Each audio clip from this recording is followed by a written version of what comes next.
Order! Order! You are an incorrigible delinquent at times. Behave yourself, man!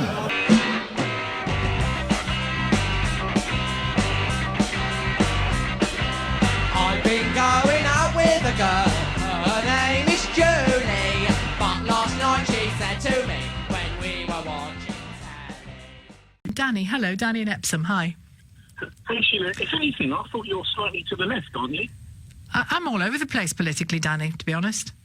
Yeah, I listen quite regularly, but what I was going to say is I think Moron was actually a good MP, and I think I'm sad to see it go. When you look at the alternative on the other side, that certainly is frightening. But the reason that you'll never detoxify this issue is because lots and lots of people are pro-immigration, but that's not what we've had. In less than one man's lifetime, we've had complete social and population change.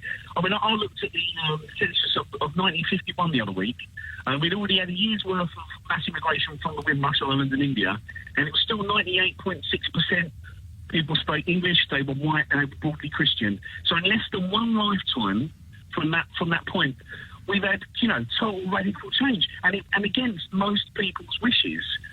We were never asked if we wanted it. It's been shoved down our throats.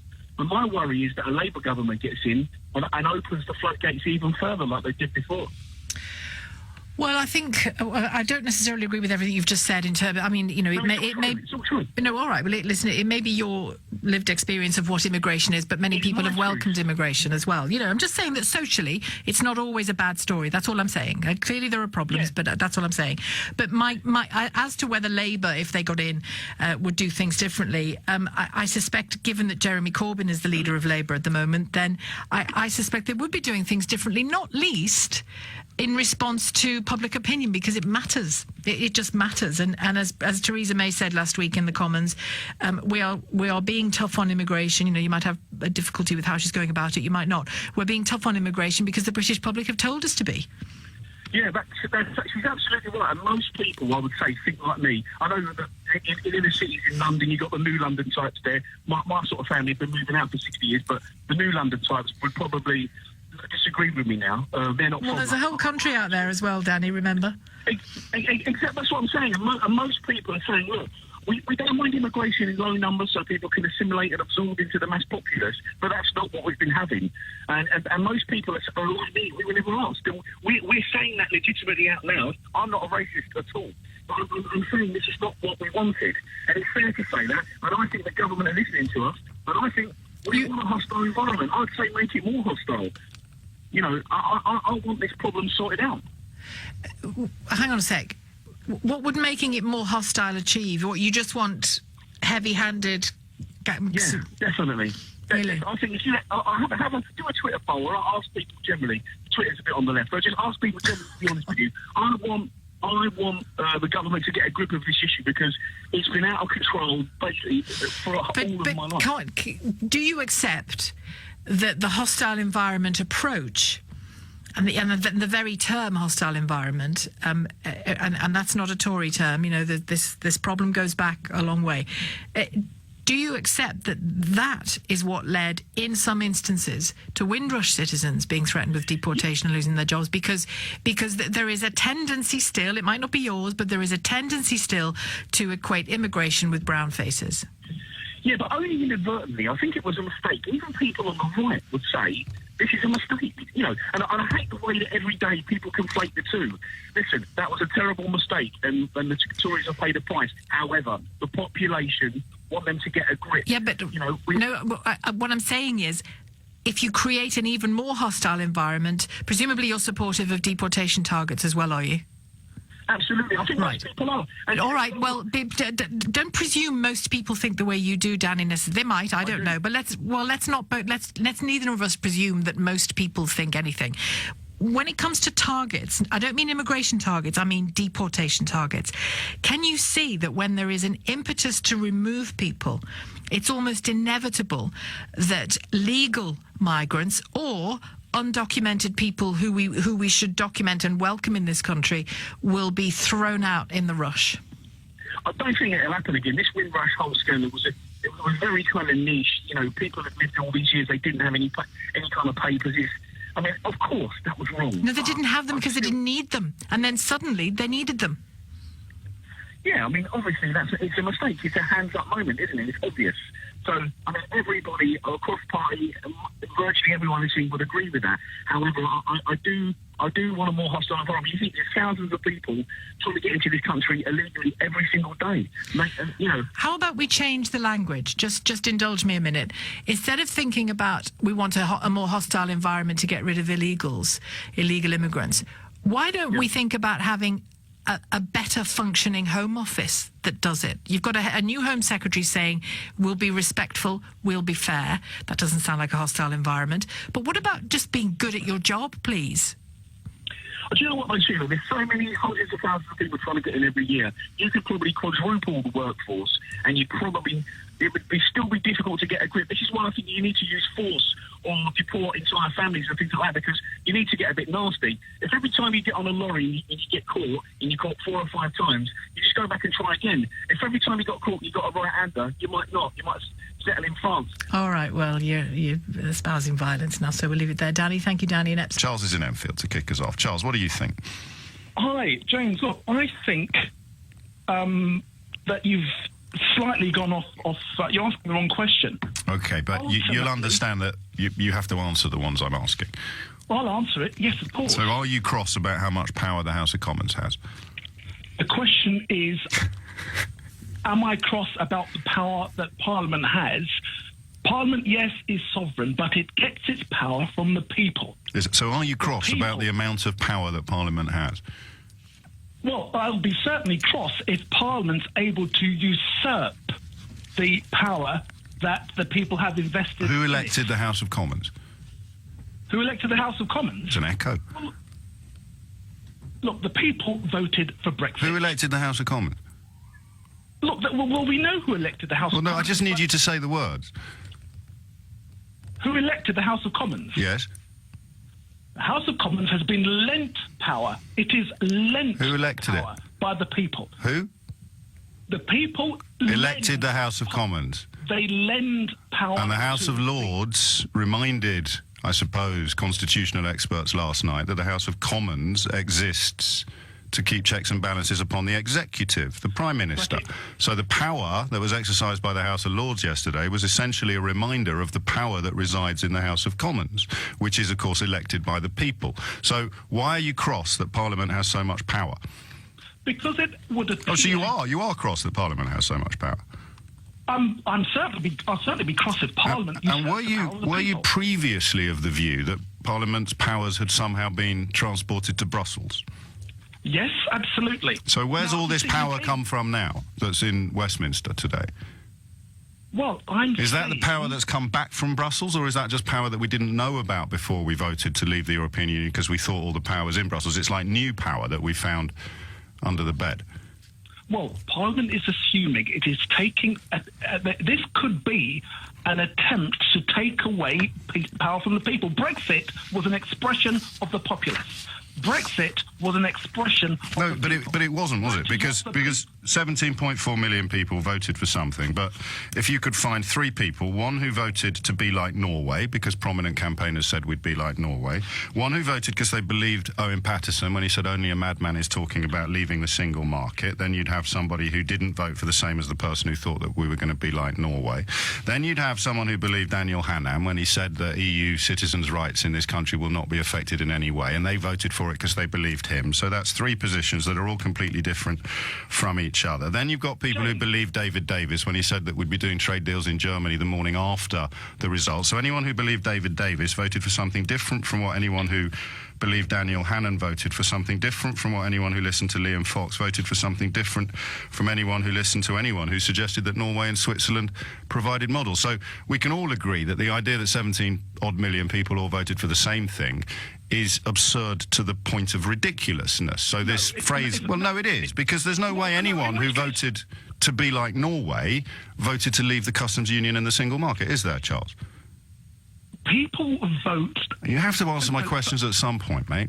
Is there any way that somebody who voted to be like Norway, because that's what they were told we were going to be like, could be described as having voted to leave the customs union and the single market? Oh, that's very dishonest. That's very dishonest. Could you just answer the question? I voted Brexit because I believed the campaigners who said we will be like Norway. I voted Brexit because I believed Owen Paterson when he said nobody is talking about leaving the single market, okay? Now we're being told that we will leave the customs union and the single market under hard Brexit. Could you possibly, I mean, I don't want to be rude, but you do understand how the person who voted to be like Norway did not vote to leave the customs union and the single market? I'm sorry, James, but... I'm sorry too, but I just a yes or a no, because I'm essentially asking you whether 2 + 2 = 4, and the fact that you don't want to answer speaks volumes, Charles. No, look, James... No, look, Charles, if I voted to be like Norway, did I vote to leave the customs union and the single market? If you voted for Brexit, you voted to leave the customs union... No, but I was told we wouldn't have to. I was told we could be like Switzerland. That's why I voted Brexit. So how can you claim that the person who voted to be like Switzerland is the same as the person who voted to leave the customs union and the single market? How could you claim that the person that believed David Davis when he said we'd be doing deals in Germany on the morning after the referendum voted to leave the single market without a trade deal? How could you, if you believed Owen Paterson when he said that absolutely only a madman would leave the single market and you voted for Brexit because you liked Owen Paterson, how can you now turn around to them and say you knowingly voted to do the opposite of what you voted to do? I mean, that's dishonest, Charles. No, what I think you're doing is now trying to completely invalidate the vote. No, I'm not at all. I'm pointing out that 17-odd million people voted for very different things, and to claim now that they all voted for the same thing is to treat the British public like idiots, and I'm uncomfortable letting anyone do that, whether it's a caller to this programme or a cabinet minister. Well, I don't accept... So let's just recap then. Are you here to argue that somebody who voted to leave the European Union because they believed either that we could be like Norway, or that we could be like Switzerland, or that only a madman would talk about leaving the single market, or that we'd be doing trade deals with the Germans on the morning after the result, or that it would be the easiest deal in human history? So anyone who voted for it because they believed any of those 5 positions, and we both know I could go on for ages and possibly come up with 500 different positions, are you here to tell me that actually, without realising it, all of those people voted for the same thing, Charles? I am saying they all voted to leave, and you can't... No, Charles, are you telling me that they all voted for the same thing? I voted to leave on the understanding that we would be like Norway. Now you're telling me we can't be anything like Norway. Are you still telling me that I voted for what you're telling me I voted for? People voted for something. Now, this feeling you've got inside now, that frustration you feel at the facts being laid out in front of you, that's called cognitive dissonance. And what makes you still cling to the notion that 17-odd million people voted for the same thing, despite having it very politely and intelligently explained to you how easy it is to prove that millions of them voted for completely different things from each other, that's the point at which you have to ask yourself what it is you think you're going to win. That's when you use a word like control, and then I come back to my original question, which is why are you so cross that Parliament actually has so much control, Charles? I'm cross that you're now trying to dissect... Damn dissections, eh? Why can't we just go with the simple slogans instead of complicated understanding? Dissections actually show you how things work instead of just letting you look at posters. You cannot dissect every I just did, Charles. Of a vote. I just did, mate. And the answer to the question that you're not prepared to answer is, James, of course I'm not dishonest or stupid enough to argue that somebody who voted Brexit in the belief that we'd be like Norway actually voted to be the opposite of Norway. Because you can't say that out loud, Charles, because then you'd realise how silly you sound. James, you cannot go breaking down votes. No, God damn it, that you would actually dissect something to find out how it works. Charles, I mean, that would be insane, wouldn't it? So, final chance, are you really here to tell us that somebody who voted to leave the European Union because they thought we could be like Norway or Switzerland actually voted to be nothing like Norway or Switzerland at all? And I'm going to insist on a yes or no. I'm sorry, that is a trick question. They voted for... It is not a trick question, Charles. You just can't answer it. John's in Sunbury. John, what would you like to say? James, you've been a bit uncomplimentary about David Davis and Liam Fox this morning. No, I haven't. I've described things they said. Yes, you have. You've slagged them off quite badly. No, I haven't. Now, let's have a look at who's running the EU. No, let's not. Let's examine what you've just said. What did I say about David Davis that isn't demonstrably true and on the record? Well, let's look at... No, mate. You can't come on and say things. The whole point is... about that, obviously. The whole point is, I challenge what people say. So what did I say about David Davis that is not on the record and demonstrably true, John? Well, you said that, he wants to do a trade deal with Germany, and the next day He tweeted it. Very well, he couldn't do. He tweeted that. There were 4 separate tweets talking about what would happen on the morning after the referendum result. We will be in Germany negotiating not with Brussels but with Berlin. Right, so next example then? Let's have a look at who's running the EU. No, John, let's have a look at you saying that I slagged off David Davis and Liam Fox. So first example failed. Next example? Complimentary about them. Next example? Sorry? Next example? Say that again, sorry? The next example of me saying something about them that isn't demonstrably true. She said, you've been very uncomplimentary about these guys. No, I've reminded you of things they said. You're quite happy to be quite content with the likes of Juncker and Tusk. John, we need you to prove the things that I said about Davis and Fox that aren't true and on the record, because every single thing I said this morning is true and on the record, John. So if you're going to come on and on the record, yes. And the first thing you're going to say is not true, it means you've kind of undermined everything that you say afterwards. So I'm giving you a really good opportunity to prove that what you said was true. What have I said about David Davis or Liam Fox that isn't published on the record? Right, no. What you did say about David Davis, it may have been true. It's not slagging him off then, is it? Well, yeah, you're putting him down, really. No, mate, I'm reminding you of the words he used to convince you to vote to leave the European Union, words that turned out to be untrue. I say to you, when Brexit proves to be a success... What will success look like, John? ...becomes untenable. Do you understand that? Yes, mate, of course it does. What does success look like? What does success look like? Well, out of the EU, not being governed by Germany. How does Germany govern us? If today's whole phone-in is about the House of Lords delivering power to the House of Commons, where did Germany come into that? You mean about the coffin dodgers in the House of Lords? Oh, hang on, I thought you were uncomfortable with people being rude. Well, yeah, I'll be rude about them. Okay, you be rude as you want. So just talk me through how Germany influenced the vote in the House of Lords yesterday. Germany run the EU. Yeah, so how did they deliver that verdict in the House of Lords yesterday? Who said they did? I didn't. You did. You said Germany governs us. Yeah, Germany governs the EU. So how did Germany make the decision to pass that amendment in the House of Lords yesterday? Yes. So how did Germany make the decision to pass that amendment in the House of Lords, John? Let me talk. John, I can't let you talk twaddle, mate. It embarrasses you and it insults my listeners. How did Germany govern it? Your position with BC becomes untenable when... The word is untenable, John. Do you understand that? I know what untenable means. I don't know what intenable means, no.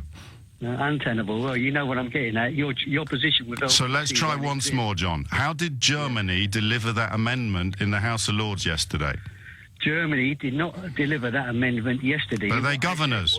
Germany... But they govern us. ...run the EU. But they govern us. Yeah, but most... So if they govern us, how did the House of Lords pass that amendment yesterday, giving power to the House of Commons? Where did Germany come into it? Germany rule the EU. Everything done in the EU suits Germany. Right. Okay? Yes, John. And you know the House of Lords, James, most of those people in the House of Lords have either worked for the EU or are currently still working for the EU. Okay, so here's what we'll do. We'll come back after the break, John, and we'll have a list of everybody in the House of Lords, and we'll start with the A's and we'll work right through to the Z's, and you tell me which ones used to work for the European Union. For example, and then we'll count them, John. We'll count them, and you have to prove that more than half of them worked for the European Union. Do you want to accept that challenge? Yeah, I could do. Yeah, most of them are still on fat pensions. So I'm going to come back after the news with a list of everyone in the House of Lords. There's hundreds of people, and you're going to tell me which ones worked for the European Union, and at the end of that process, you're going to be able to prove that it's more than half of them, John, because you said most. I would say that, yes. Oh, crikey. Well, hold on to your hats, everybody. 10:48 is the time. And fair play to John in Sunbury for accepting the challenge. He's of the view that describing the words used by David Davis and Liam Fox is slagging them off. And he considers the House of Lords to be full of coffin dodgers, most of whom have been in the pay of the European Union. So we're going to go through the list of people in the House of Lords together, aren't we, John? And you're going to tell me the ones that are in the pay of the European Union or who have ever worked there or who have got pensions that they need to hang on to. And when we've gone through all of them, we'll count them up. I think it's about 785. Well, we'll check anyway. And you will then have proof that most of them are EU flunkies. So we'll start with the A's and work through, John, when you're ready, mate. Lord Aberdare, is he someone that has worked for the European Union or someone who has not? John? John? But John, you were so adamant. What do you mean you hung up and we called you back 3 times after you promised that you'd do it and you refused to? What about Lord Adams or Baroness Adams of Craigielea, John? Most of the House of Lords are paid by the EU. What about Lord Addington, John? John? Lord Adibawale? Lord Adonis? Baroness Afshar, John? Lord Agnew of Alton? John? Can we make sure he's all right? 10:53, I mean physically. Tom's in Cheltenham. Tom, what would you like to say? Yes, good morning, James. Hello, Tom.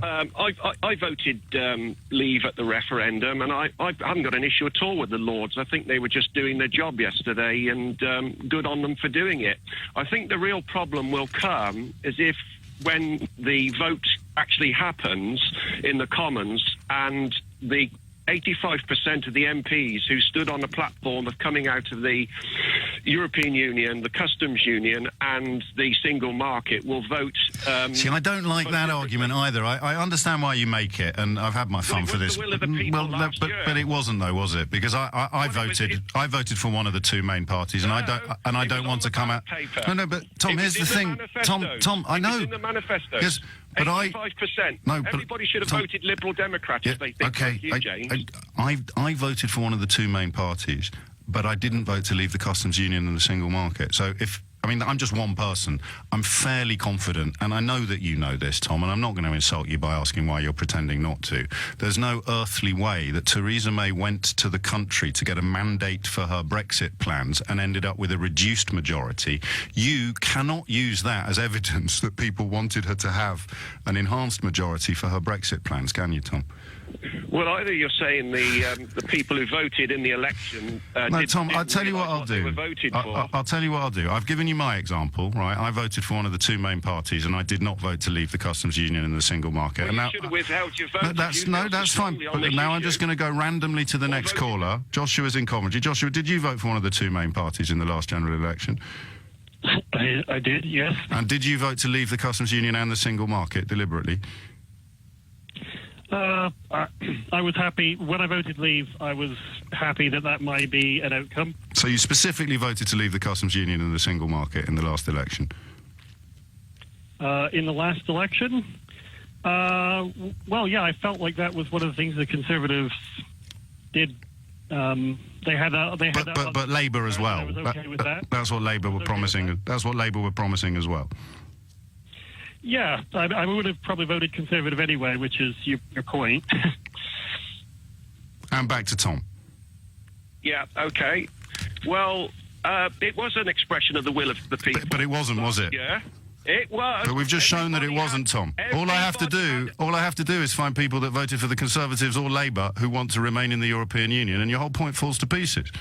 Well, they're charlatans then, aren't they? Because they shouldn't be standing on a manifesto that they don't believe in. Well, you could say that, I suppose. And finally, why are you cross that Parliament has so much power? I'm not cross. That's what I voted for. I mean, we've always got the Parliament Act, don't forget. The Lords is a revising chamber, and I voted leave because of what David Cameron said. What was that? Interested in... He basically said, if you vote to come out of the European Union, you'll be coming out of the single market and the customs union. But that was Project Fear. The people that you voted for told you that you wouldn't. This is the man who put the proposition to... Yes, but that was Project Fear. No one ever cast a vote because they believed the people on the other side. You cast a vote because you believed the people on your side, and the people on your side said only a madman is talking about leaving the single market. Mr. Yes. No, it is. Yes. No, yes. No, yes. Not at all. Well, I'm afraid it's true. David Davis said we'd be in Berlin the morning after the result. Owen Patterson said that only a madman would leave the single market. Daniel Hannan said absolutely nobody is talking about leaving the single market. But you cast your vote because you believed the people on the other side of the argument, not the people on your own side. No, I didn't believe in our Prime Minister and what he was trying to sell me. Oh, but you just said you voted for him because you did believe him. No, I didn't believe... So when he said we'd have to leave the customs union and the single market, you didn't believe him? I didn't agree with his proposal to the British public. So when he said we'd have to leave the customs union and the single market, you didn't believe him? I believed him in that respect. Oh, okay, yes, but not all the other respects. Well, no, but I rejected the proposition that he was putting towards the British. Well, no. Well, you didn't reject it, mate. You just rang me up to tell me that you believed him, Tom. Categorically, you just said, I believed David Cameron when he said we would have to leave the customs union and the single market. And in the same breath, you said you cast your vote because you didn't believe what David Cameron said. You didn't believe the proposition that he put to the British people. I didn't believe in Project Fear. Well, you did, though, Tom. Let's go to Yarmouth and speak to Mark. Good evening, Mark. Hello, Nigel. I have spoken to you before. Welcome back. Thank you. Thank you for taking my call. If I was in Theresa May's Brexit war cabinet, whatever you want to call it, I would have told her by now that she needs, you either get out of this altogether, the EU, or we walk. And we just, she's made a mockery of it, Nigel, and I don't know, I've been following it now closely for quite some time.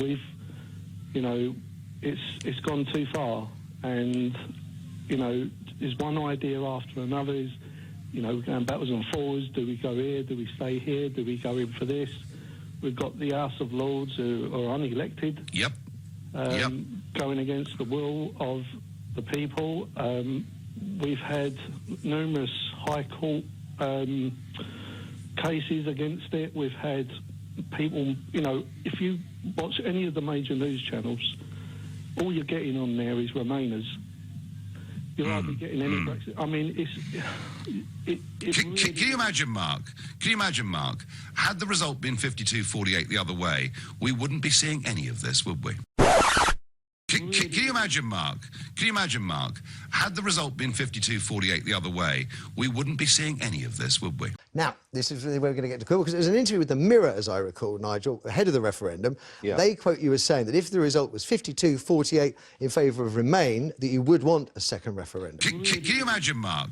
Can you imagine, Mark? Had the result been 52-48 the other way, we wouldn't be seeing any of this, would we?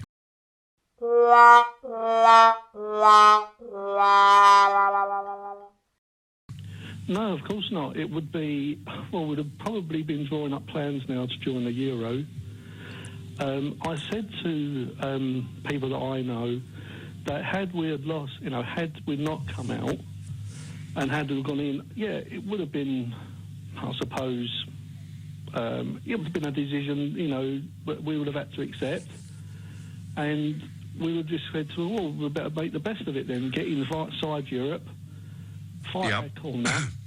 If we are going to join the Euro, then we're going to have to fight our corner and, make the best of it, Nigel. But because it's gone the other way, they seem... And we're not making the best of it, Mark. We're not making the best of it. And there's an air of negativity about everything, isn't there? Well, of course there is, because... this is huge, you see, and they can't handle this decision, and they've kind of got together like spoilt children and thrown the dummies out the pram and basically... Mark, just to finish, I've got a load of callers want to come on this, but this is your platform. Message to Mrs May from Mark in Yarmouth. Well, you either accept the will of the British people, otherwise resign now and go. OK, that couldn't be clearer. Mark, I thank you. Jazz is in Crawley. Hello, Jazz. Hi, Ian. I certainly think Donald Trump deserves it, the Nobel Peace Prize, along with President Xi, purely for this reason that North and South Korea have only had a truce since 1953. And all the successive presidents since then haven't really done much about that. So we've just got to wait for this meeting in 3 weeks' time to, to actually confirm that this is exactly what's going to take place, a denuclearization of North Korea and peace with South Korea, and I think it would be well deserved. And we should keep away from, you know, anything that's going to distract that, because it's monumental. It's absolutely fantastic as far as I'm concerned. Well, if it happens, it would certainly be monumental. You're absolutely right on that. Jazz, thank you very much indeed. The General Secretary of UKIP, Paul Oakley, has just tweeted, about to go on at BBC R4 today to get duffed up over the local election results. Well, here he is. Morning, Mr. Oakley. Good morning. You missed out the bit on the end. I also said, bring it, hashtag. So come on, give it your best shot. Well, there's no need, is there? Because I'm sure you're going to be candid, open, honest, and say that UKIP have had a disastrous night. The thing that I'm most astonished by is the fact that the media are pretending to be shocked about this. We were never going to do brilliantly in these elections. We knew that. We'd accepted that some time ago.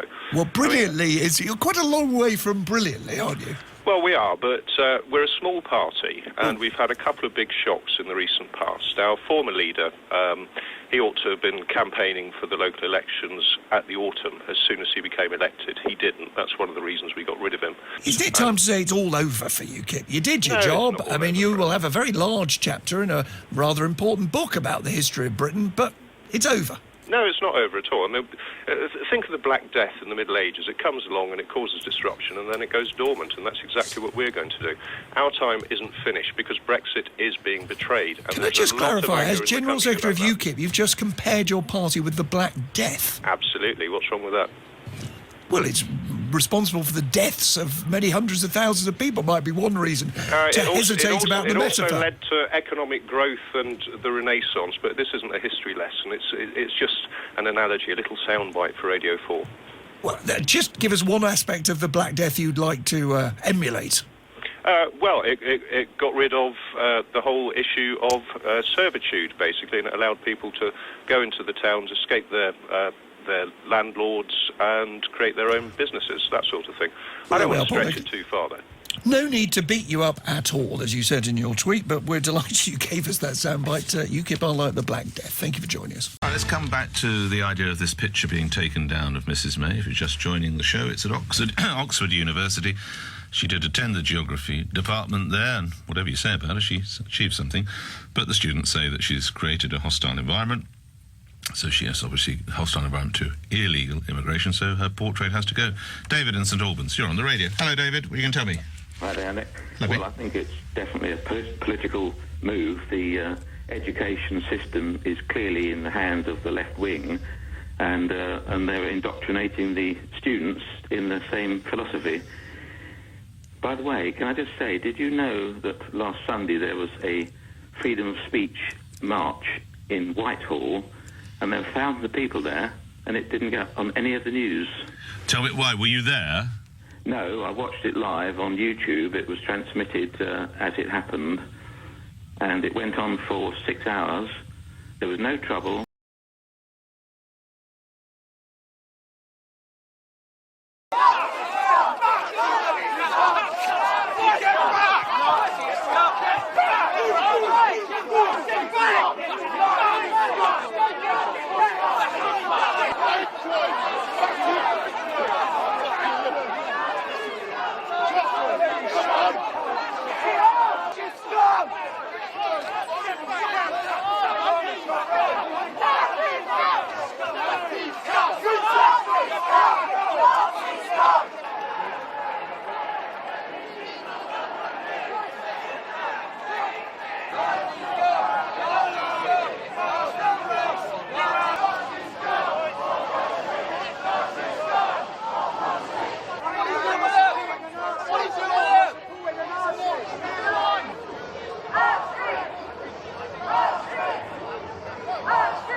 That's why there was no report. Well, possibly, yes. What was it that they were seeking to demonstrate over?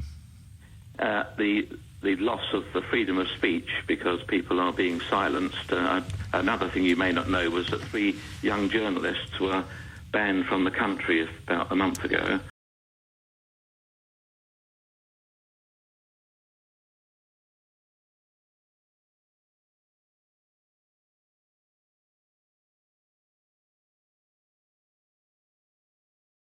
Hang on, banned from the United Kingdom? Yes. What was their crime? They were arrested. Well, one of them wanted to give a lecture in Speaker's Corner. Right. About freedom of speech. So he was arrested. His girlfriend was also arrested. She's called Brittany Pettibone. Right. Martin Sellner. He's from Austria. Okay. But hang on a second. Is he convicted? Is he convicted of? I don't know. Is he a Holocaust denier? Is he the leader of an international terrorist group? What are the grounds? I find it strange that we just decide someone can't come to this country. Yeah. Ah. Well. What are the grounds? That he's in a right-wing organisation in Austria, but he's not far right, you see. Right. This is the whole problem. This is what this march was for on Sunday. Right. And it didn't get reported. Right. And how many people went on the march? Well, it looked like it filled half of Whitehall. There were thousands of people there. You could see. It's available on YouTube. Okay. Sorry, I didn't make a note of this journal. What was his name again? Sorry. Martin Sellner. Okay, is that with an S or a C? S for sugar. Sellner. Right. And is he a Holocaust denier or something? Or? No. Right. He's called an identitarian, if you want his official tag. Right. That's what he's labelled as. But yeah. Okay. His girlfriend is an American, very, very sweet, charming young girl. Right. Brittany Pettibone. Right. And they were arrested when they tried to come into the country. They were handcuffed. Right. There's got to. Well, I'm put in prison for 3 days. Yeah. And then told to go back. Sorry, they were imprisoned for 3 days, did you say? Yes. Do you mean they were detained or actually put in a jail for 3 days? They were, well, I believe it was a jail, yeah. Oh, my God. All right, one of my highly trained colleagues is busy going on Google or whatever to find out more details about that. David, let me see, and I will bring more details as to what that is about. David, thank you for making me aware. And Ben is in Brentford. Ben, question or answer? It's an answer. Go on. The thing about the light year, a light year is exactly what it says. It's the distance of area that something at the speed of light, the light travels in 1 year. You know, the bloke that answered the question kind of but you will works not in space. See, hang on. Okay. You will not see what's going on Earth or any other planet before. That's why if you look up in the sky, he's right. The suns or stars, they produce light. That light takes a certain amount of time to get from that distance to us. Having said that, even with a telescope, you will not see things in the past that are going on a planet. But you will. You won't. No, you definitely will. The light. Yeah, but that's what they meant. Right, but not what goes on. Well, it depends how powerful your telescope is. I mean, we are... No. Yes, You're yes. mixing up objects with light. Right. If you walk down the high street... So what would you see then? What would you see? You will only see light. Yeah, but it's 5... What else will I see? It's a telescope. It's pointing at the Earth. What will I see? It's pointing at me now in this room in Leicester Square. What will I see from 5 light years away?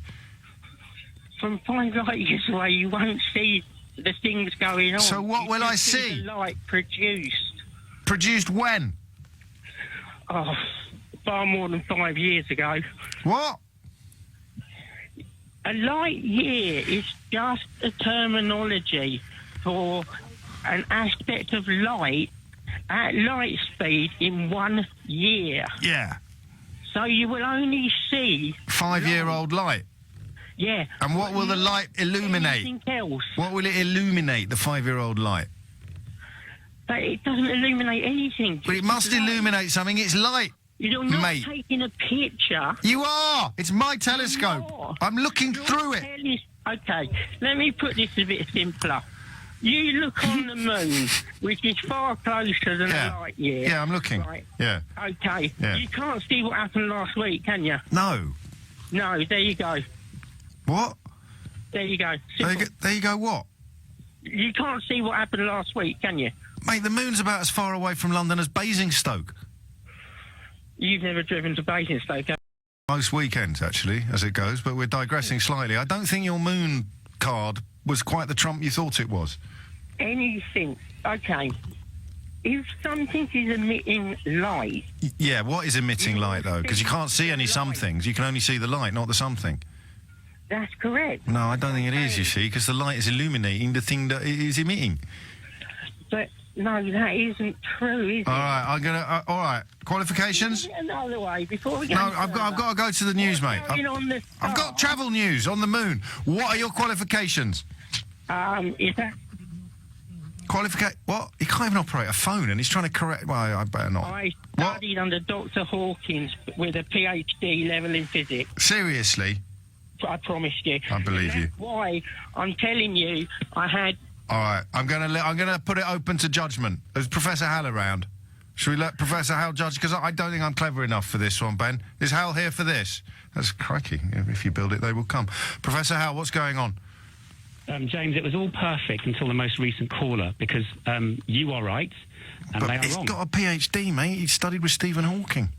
Oh, well, I've got a PhD and I didn't, but... I haven't got a PhD. I feel naked. Okay. This happens on every single level, not just stars that are billions of years away. For example, the light that comes from the sun left the sun 8 minutes ago. So we're seeing the sun 8 minutes in the past. In fact, if you're looking at your computer monitor and it's 1 meter away, the light is taking some time to go from your monitor to your eye, and I just worked out that it's 1, 2, 3, 4, 5, 6, 7 zeros after the decimal point and then a 3. Yeah. It takes a finite amount of time. So if someone was looking at Earth from Proxima Centauri, which is the closest star other than the sun, and 4 light years away, they would see you 4 years ago in your studio doing what you're doing now, only 4 years younger. About stone heavier. That too, handsomer, etc. 500,000 listeners fewer. That too. No book deal. Viral clips, just a glint in the eye of Adrian in the internet department. Newsnight on the horizon, that kind of thing. Newsnight in the rearview mirror. But has he got... Ben's gone now. We didn't want to upset him. Oh. All right, give Hal a round of applause, although it's actually mine. You can just borrow it. Give it back after the programme. Philip in Sandbach in Cheshire. Hi, Philip. Oh, hello there, Sheila. The greatest threat to the Western democracies are the immigrant ghettos which are around us. These immigrant ghettos are using our first-past-the-post system, our political and legal systems, to actually damage and undermine our democracy. Can you describe one to me and tell me where they are, these immigrant ghettos?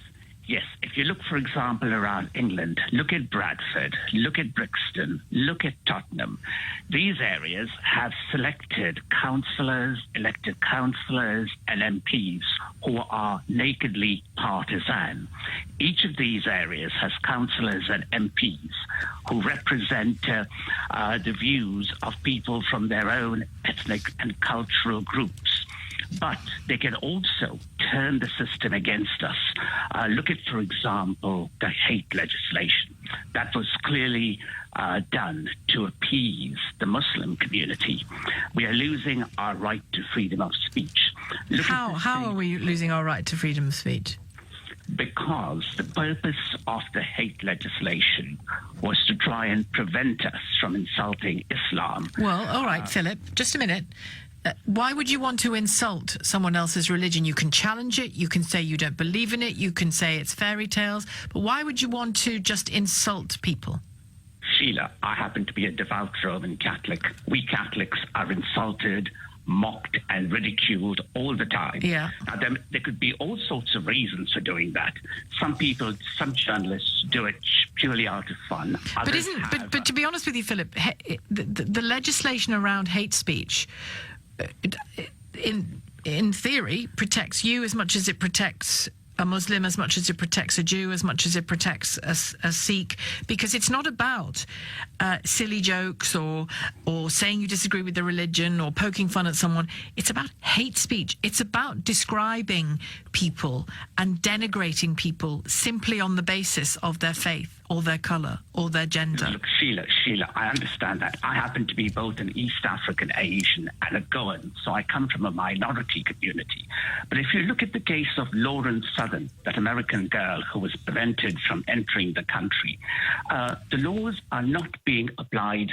They are being applied asymmetrically. It's clear that the authorities feel they have to protect Muslims because they're afraid that if they don't, the consequences could be violence and unrest.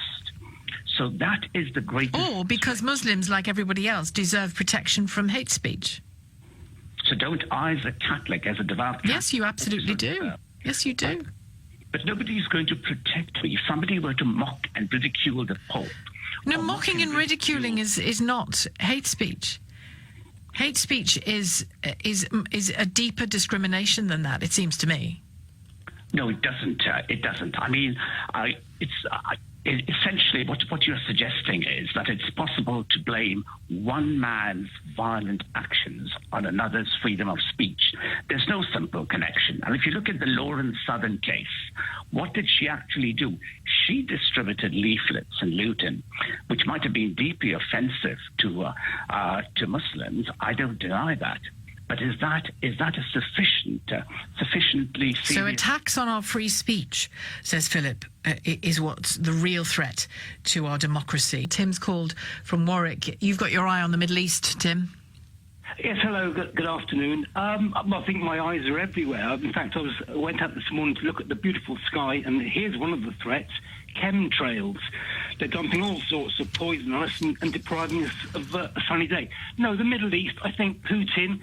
He should be thanked so much for helping the spread of this most evil of terror organisations, IS, which largely, I believe, has been sanctioned by this deep state. The white hats, many people have tried to make them to be out to be heroes. I would like... Well, I think they are, Tim. I'm not quite sure where you're taking the conversation. Who's the deep state? Are we talking in America, or are we talking in the UK, or? I think we're talking fairly universally, the way that we're managed. So there is no democracy. There is no democracy to threaten, in your view. There are aspects of democracy, Sheila, but open democracy, no. And we see it from the left. Again, these are the aspects of the useless fools. They hate people's free speech. You don't think that... Hang on.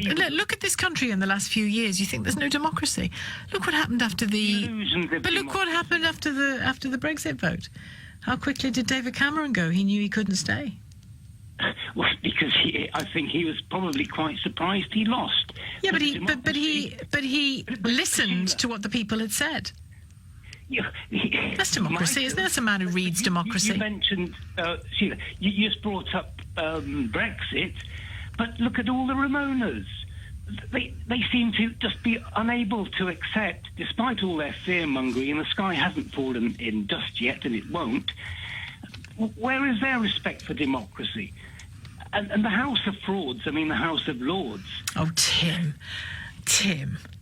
Well, I'm a... Yes, yeah, come on. Wait, have I gone back to 1984 in the Junior Common Room?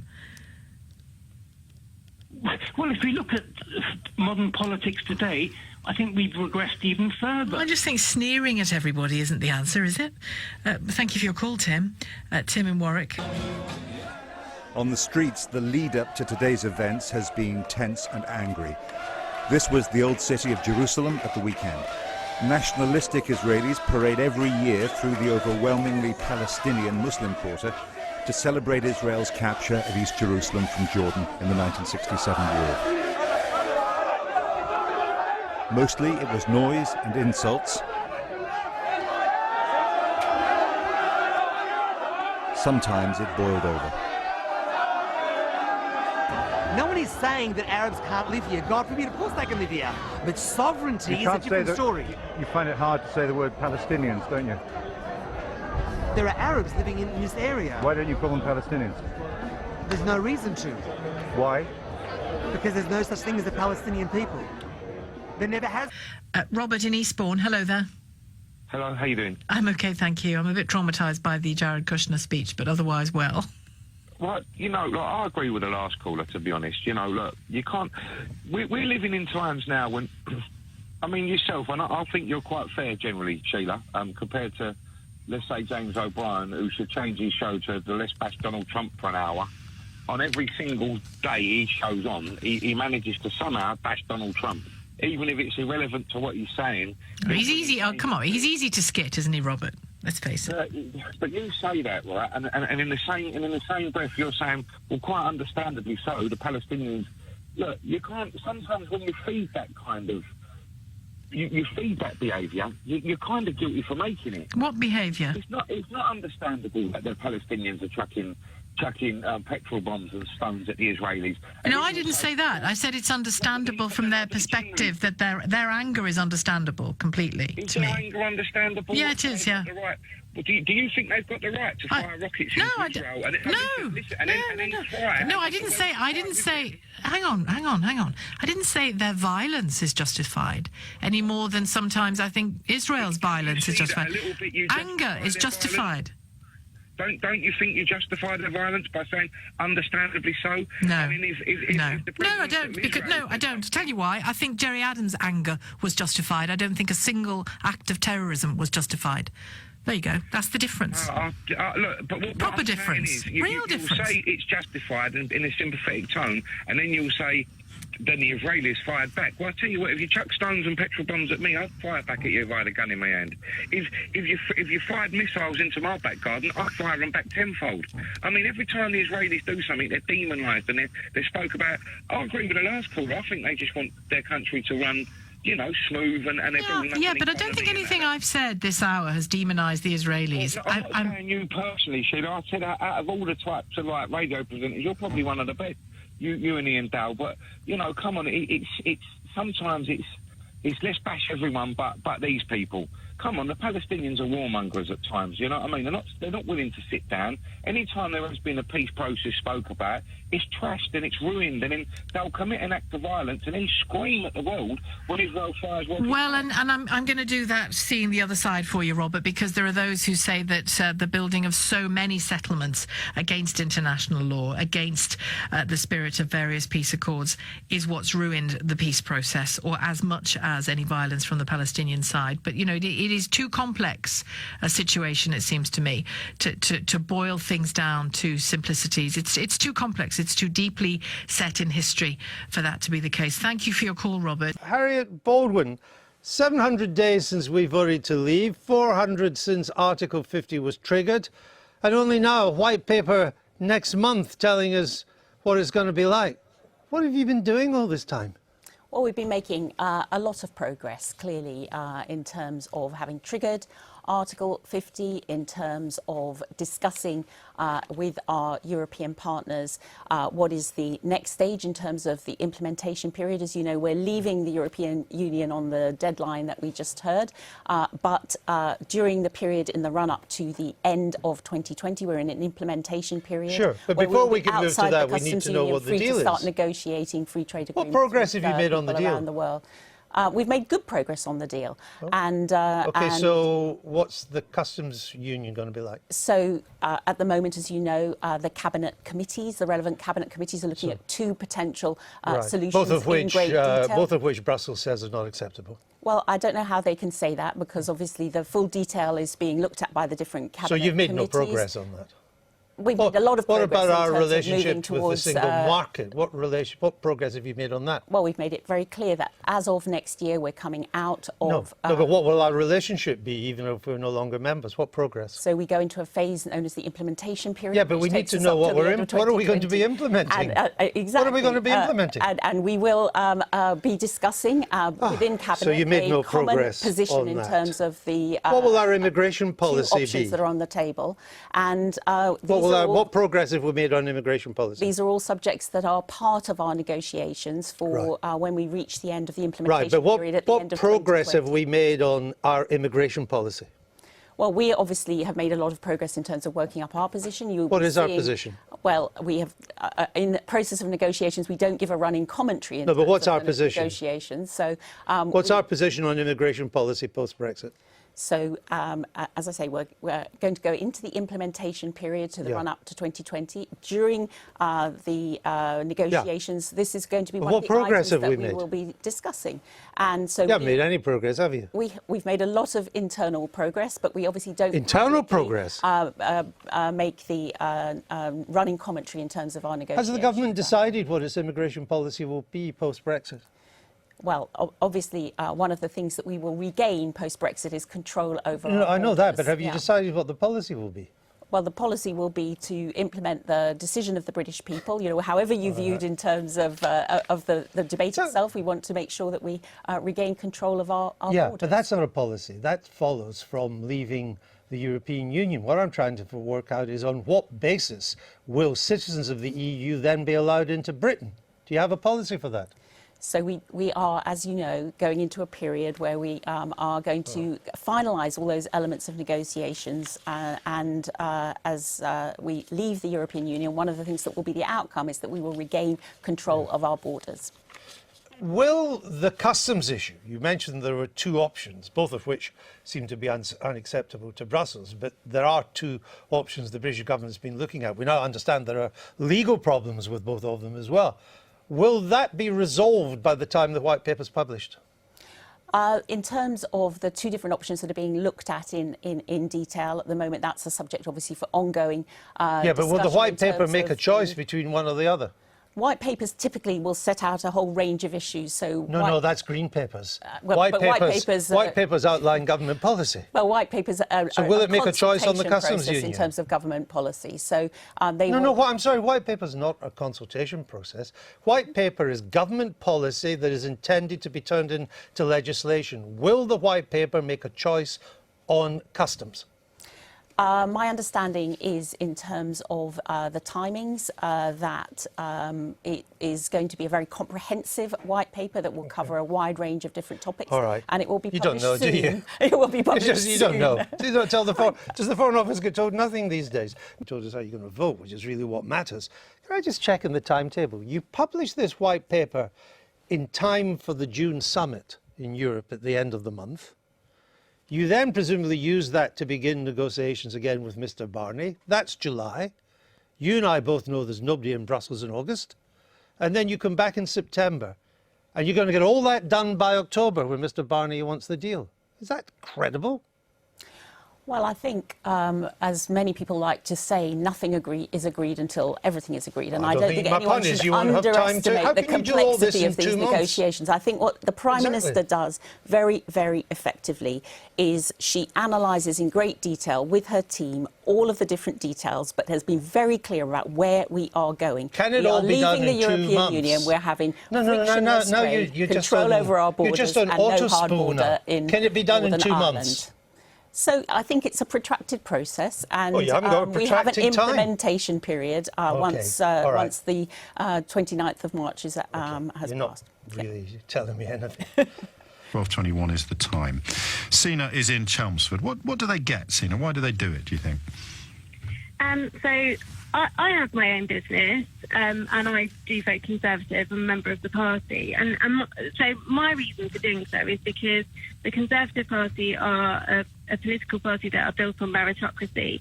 So the harder you work, the more you get. And I would believe that a lot of people topping the rich list are going to be hard workers that have got where they are, other than the lottery winner you just said. And therefore, that they really want to... The Marquis of Salisbury, you think? I just think it's a way of supporting something that is built to support business. It's built to support those that work You just hard. sniggered. I just wondered how self-made the Marquis is. I don't know the fella, but is he self-made, the Marquis of Salisbury? I'm not going to say that 100% of that list is self-made. Did Lord Bamford found JCB, or did he inherit it from his dad? I'm not sure. It's just my perception. So who's your favourite example out of those 49 donors of the self-made business person? I don't know. You started there. I have no idea. Why did you ring in then? because I own my own business and I vote Conservative, and that was my... Well, I didn't say give me a ring if you own your own business and you vote Conservative. I say give me a ring if you think you know why these people have donated hundreds of millions of pounds to the Conservative Party. And you said, I think it's because they're self-made business people. And I said, who's your favourite self-made business person? You said, No, I didn't say it's because they were self-made business people. What did you mean? Because I believe that they believe in meritocracy. So I felt that under Labour, it kind of eroded that. It doesn't matter how hard you work, you're still going to get money anyway. And there were a lot of people... What do you mean when you say it doesn't matter how hard you work? Because I didn't get any of that money. Where did it go? Well, I'm not talking about all fractions of society, but Which section of society are you talking about then? That I know. I've got friends that were better off on benefits than they were actually working. What benefits were they on? Housing benefit and child tax credits. So you think that people give millions of pounds to the Conservative Party because of your friends on housing benefit? No. Well, why bring them into it then? My argument is that they believe in meritocracy. You keep saying the word meritocracy, but the idea of somebody having £2.5 million to spare in a country where other people who've worked hard in the army, for example, are sleeping on the streets, meritocracy doesn't mean what you think it means, does it? I'm not saying that there aren't things that need to be changed. I absolutely... What do you think you are saying, Sheena? So, apart from I am a business person and I am a Conservative Party member, and then sort of just repeating the word meritocracy in the hope that it might start to mean something if you repeat it often enough. Why do you think Lord Bamford gives £2.5 million to the Conservative Party? I think it's because he believes in the ideology of the party. Which is? And the fundamentals of that party, which is...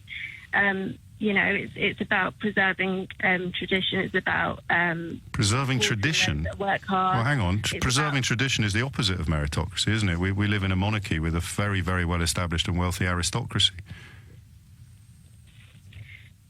So, I think that there are parts of this society, for example, your friends on benefits.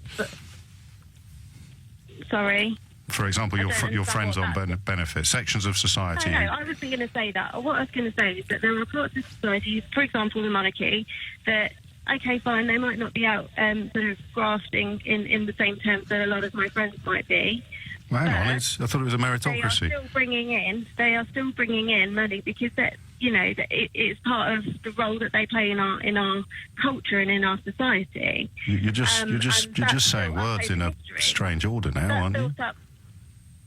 So under Labour, how was Britain not a meritocracy? Under Labour, it made it incredibly difficult for businesses to operate in a way where it was easy to employ people. Between 1997 and 2008, you think that our economy was performing badly? No, I never said it was performing badly. I'm just saying... Well, you thought it was performing worse than it has since 2010? As a small business, it's very difficult to employ people under some of the things that Labour brought in. For example? And I feel... For example? For example, the jobs that when you want to hire somebody, the bureaucracy that's involved in that. For example? The pension,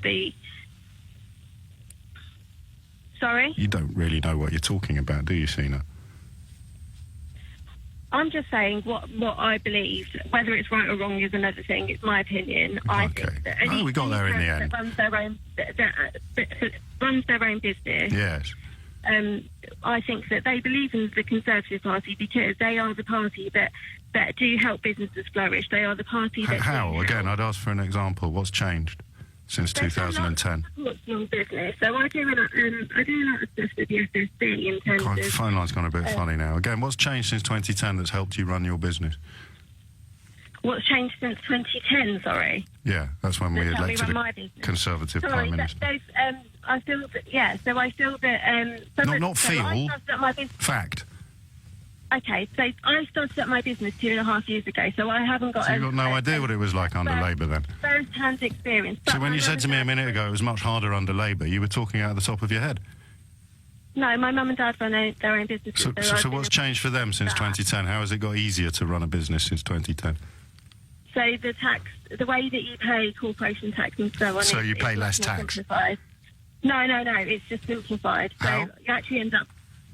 because it's just a flat rate. So whereas before it was you had thresholds to. So you pay less more tax? No, I think I would have been paying more tax than. But you only set up your business 2.5 years ago. Yeah, so if you base it on the old model, if you looked at the modelling, I would have ended up paying more tax under Labour than under Conservative than I would under Labour. Well, hang on, make your mind up. But they What modelling is this? Well, there's no thresholds now, so it's just a flat rate. Yeah, OK. Have a great day. 28 minutes after 12. Why do you think Lord Bamford gives £2.5 million to the Conservative Party? And just have a little think before you ring in. And we don't have to pick on him. We could pick on any one of the 49 donors who didn't win the lottery before deciding that they were going to hand over their extremely hard-earned meritocratic cash to the Conservative Party. Bill's in Lancaster. Bill, what would you like to say?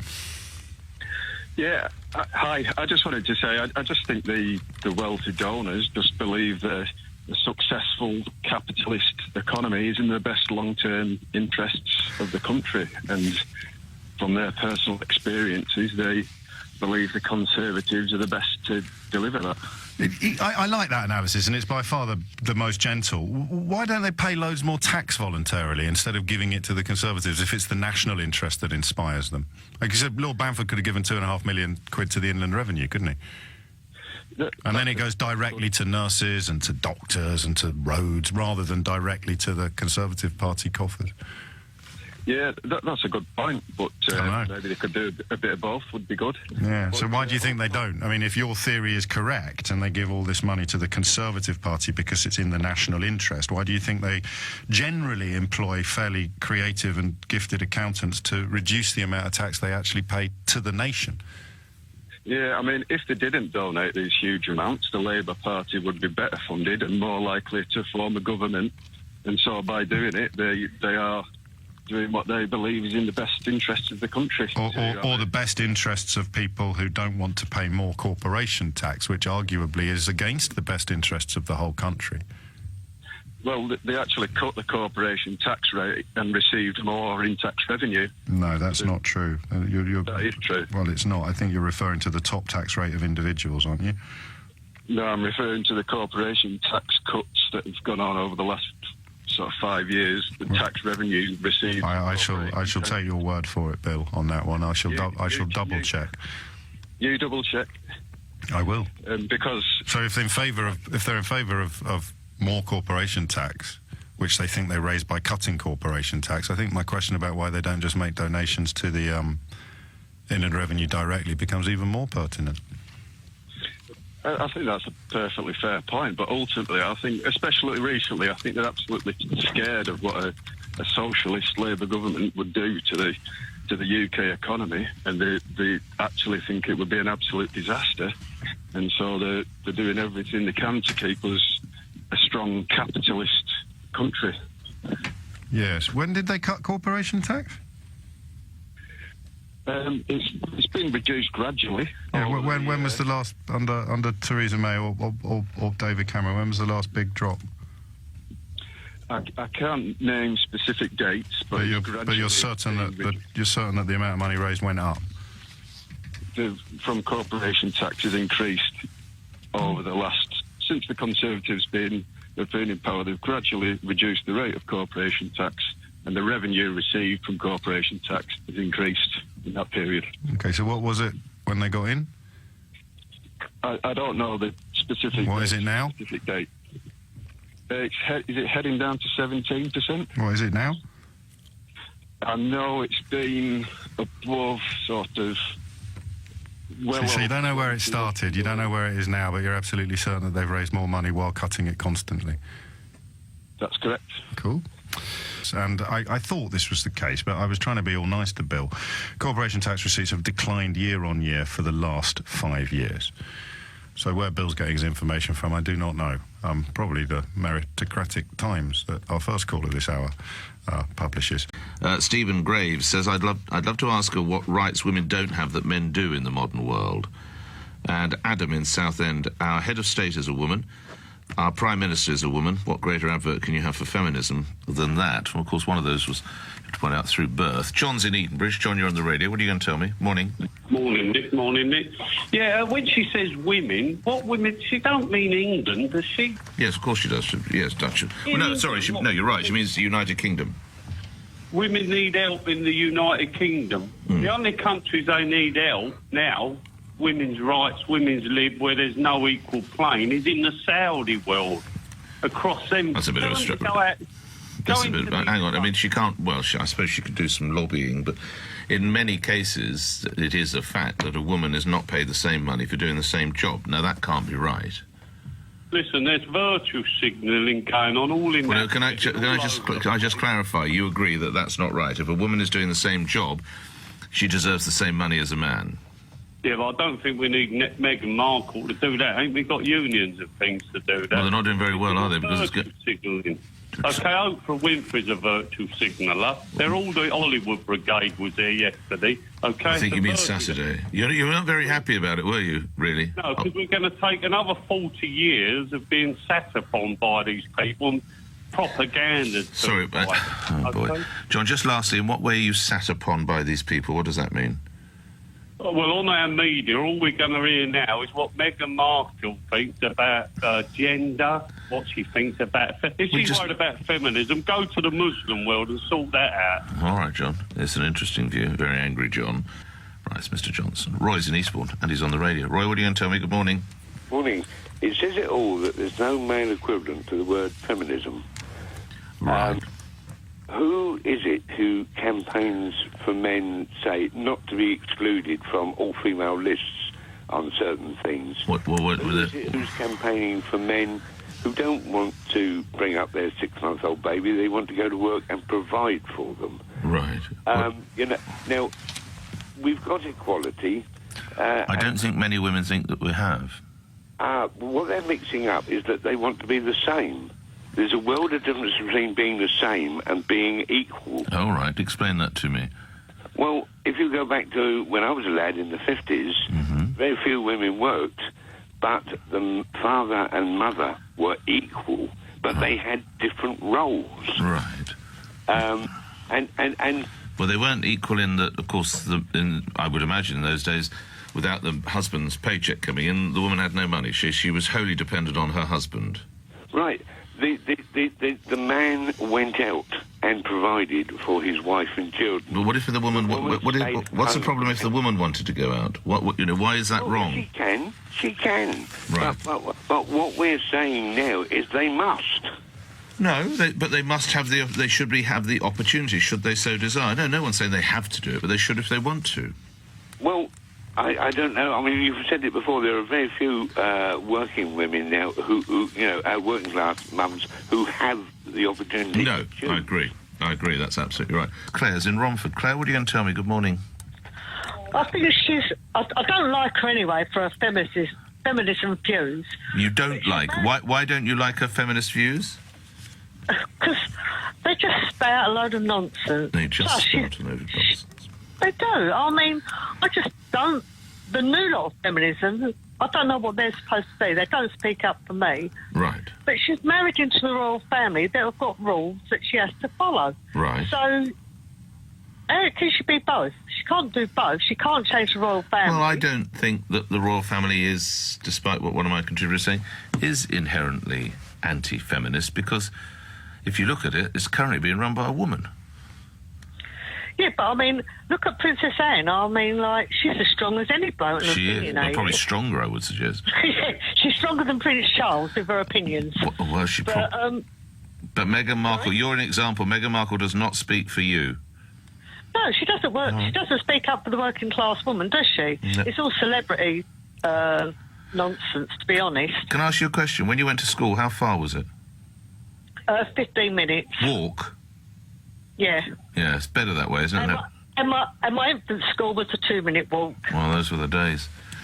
Claire, thank you. As Ireland faces one of the most momentous social decisions of its time, really, I wonder whether you think it's about abortion. I wonder whether you think our abortion laws need a review in one direction or another. 0345 6060 973. You believe that they very much do, Phil. Tell me why and tell me how. Because I think it's a deterioration of Christian values that this country was built on. Abortion is... The abortion laws in the UK are just a reflection of the fact how we've turned our back on the teachings of Jesus. Abortion is murder. There's no life starts at conception, and those are tiny little people that deserve life. What about the history of the enormous pressures and agonies that women have faced that lead to pregnancy sometime? Not always, but do you have any mind to those? Or if a woman gets pregnant, no matter how, in no matter what circumstances, she alone needs to face that, often alone? Well, I love women. I've been married since I was 25 years old, and I'm 36, so I've been married for a long time, and I support women's rights. And I know that women have been through a lot, and women continue to go through a lot. But I don't think that justifies the murder of an unborn person. Can you think of any circumstances in which it would be an acceptable medical intervention? Absolutely not. Why can you? Well, yes, I can. I mean, I think I described a situation earlier on. If a pregnancy is miscarrying, and the process of that miscarriage is threatening the life of the woman, I think to intervene and remove the fetus would be an acceptable act. Well, let's look at what nature does, Sheila. Nature is red in tooth and claw, Phil. It sometimes kills people, and that's why doctors intervene to stop them. Yeah, if you'd let me finish, the first child detoxes the mother completely. All of the toxins in the mother actually goes into the first child. So nature will support the mother over the child, because nature wants the mother to be fit and healthy to give birth to many children. So obviously. So why do women get cancer in pregnancy? Why do women get diabetes in pregnancy? Why do women get the flu in pregnancy? Well, we live in a very toxic society. We eat very toxic food. We drink toxic water. But I do support women's rights, and I would, if the fetus meant that the mother was going to die, I would remove the fetus to let the mother live. But I can't think of any other justification to put the unborn person to death. Rape of a child? If the woman was raped and she fell pregnant? No, if a child is raped. Oh, if a child was raped and the child becomes pregnant, yeah.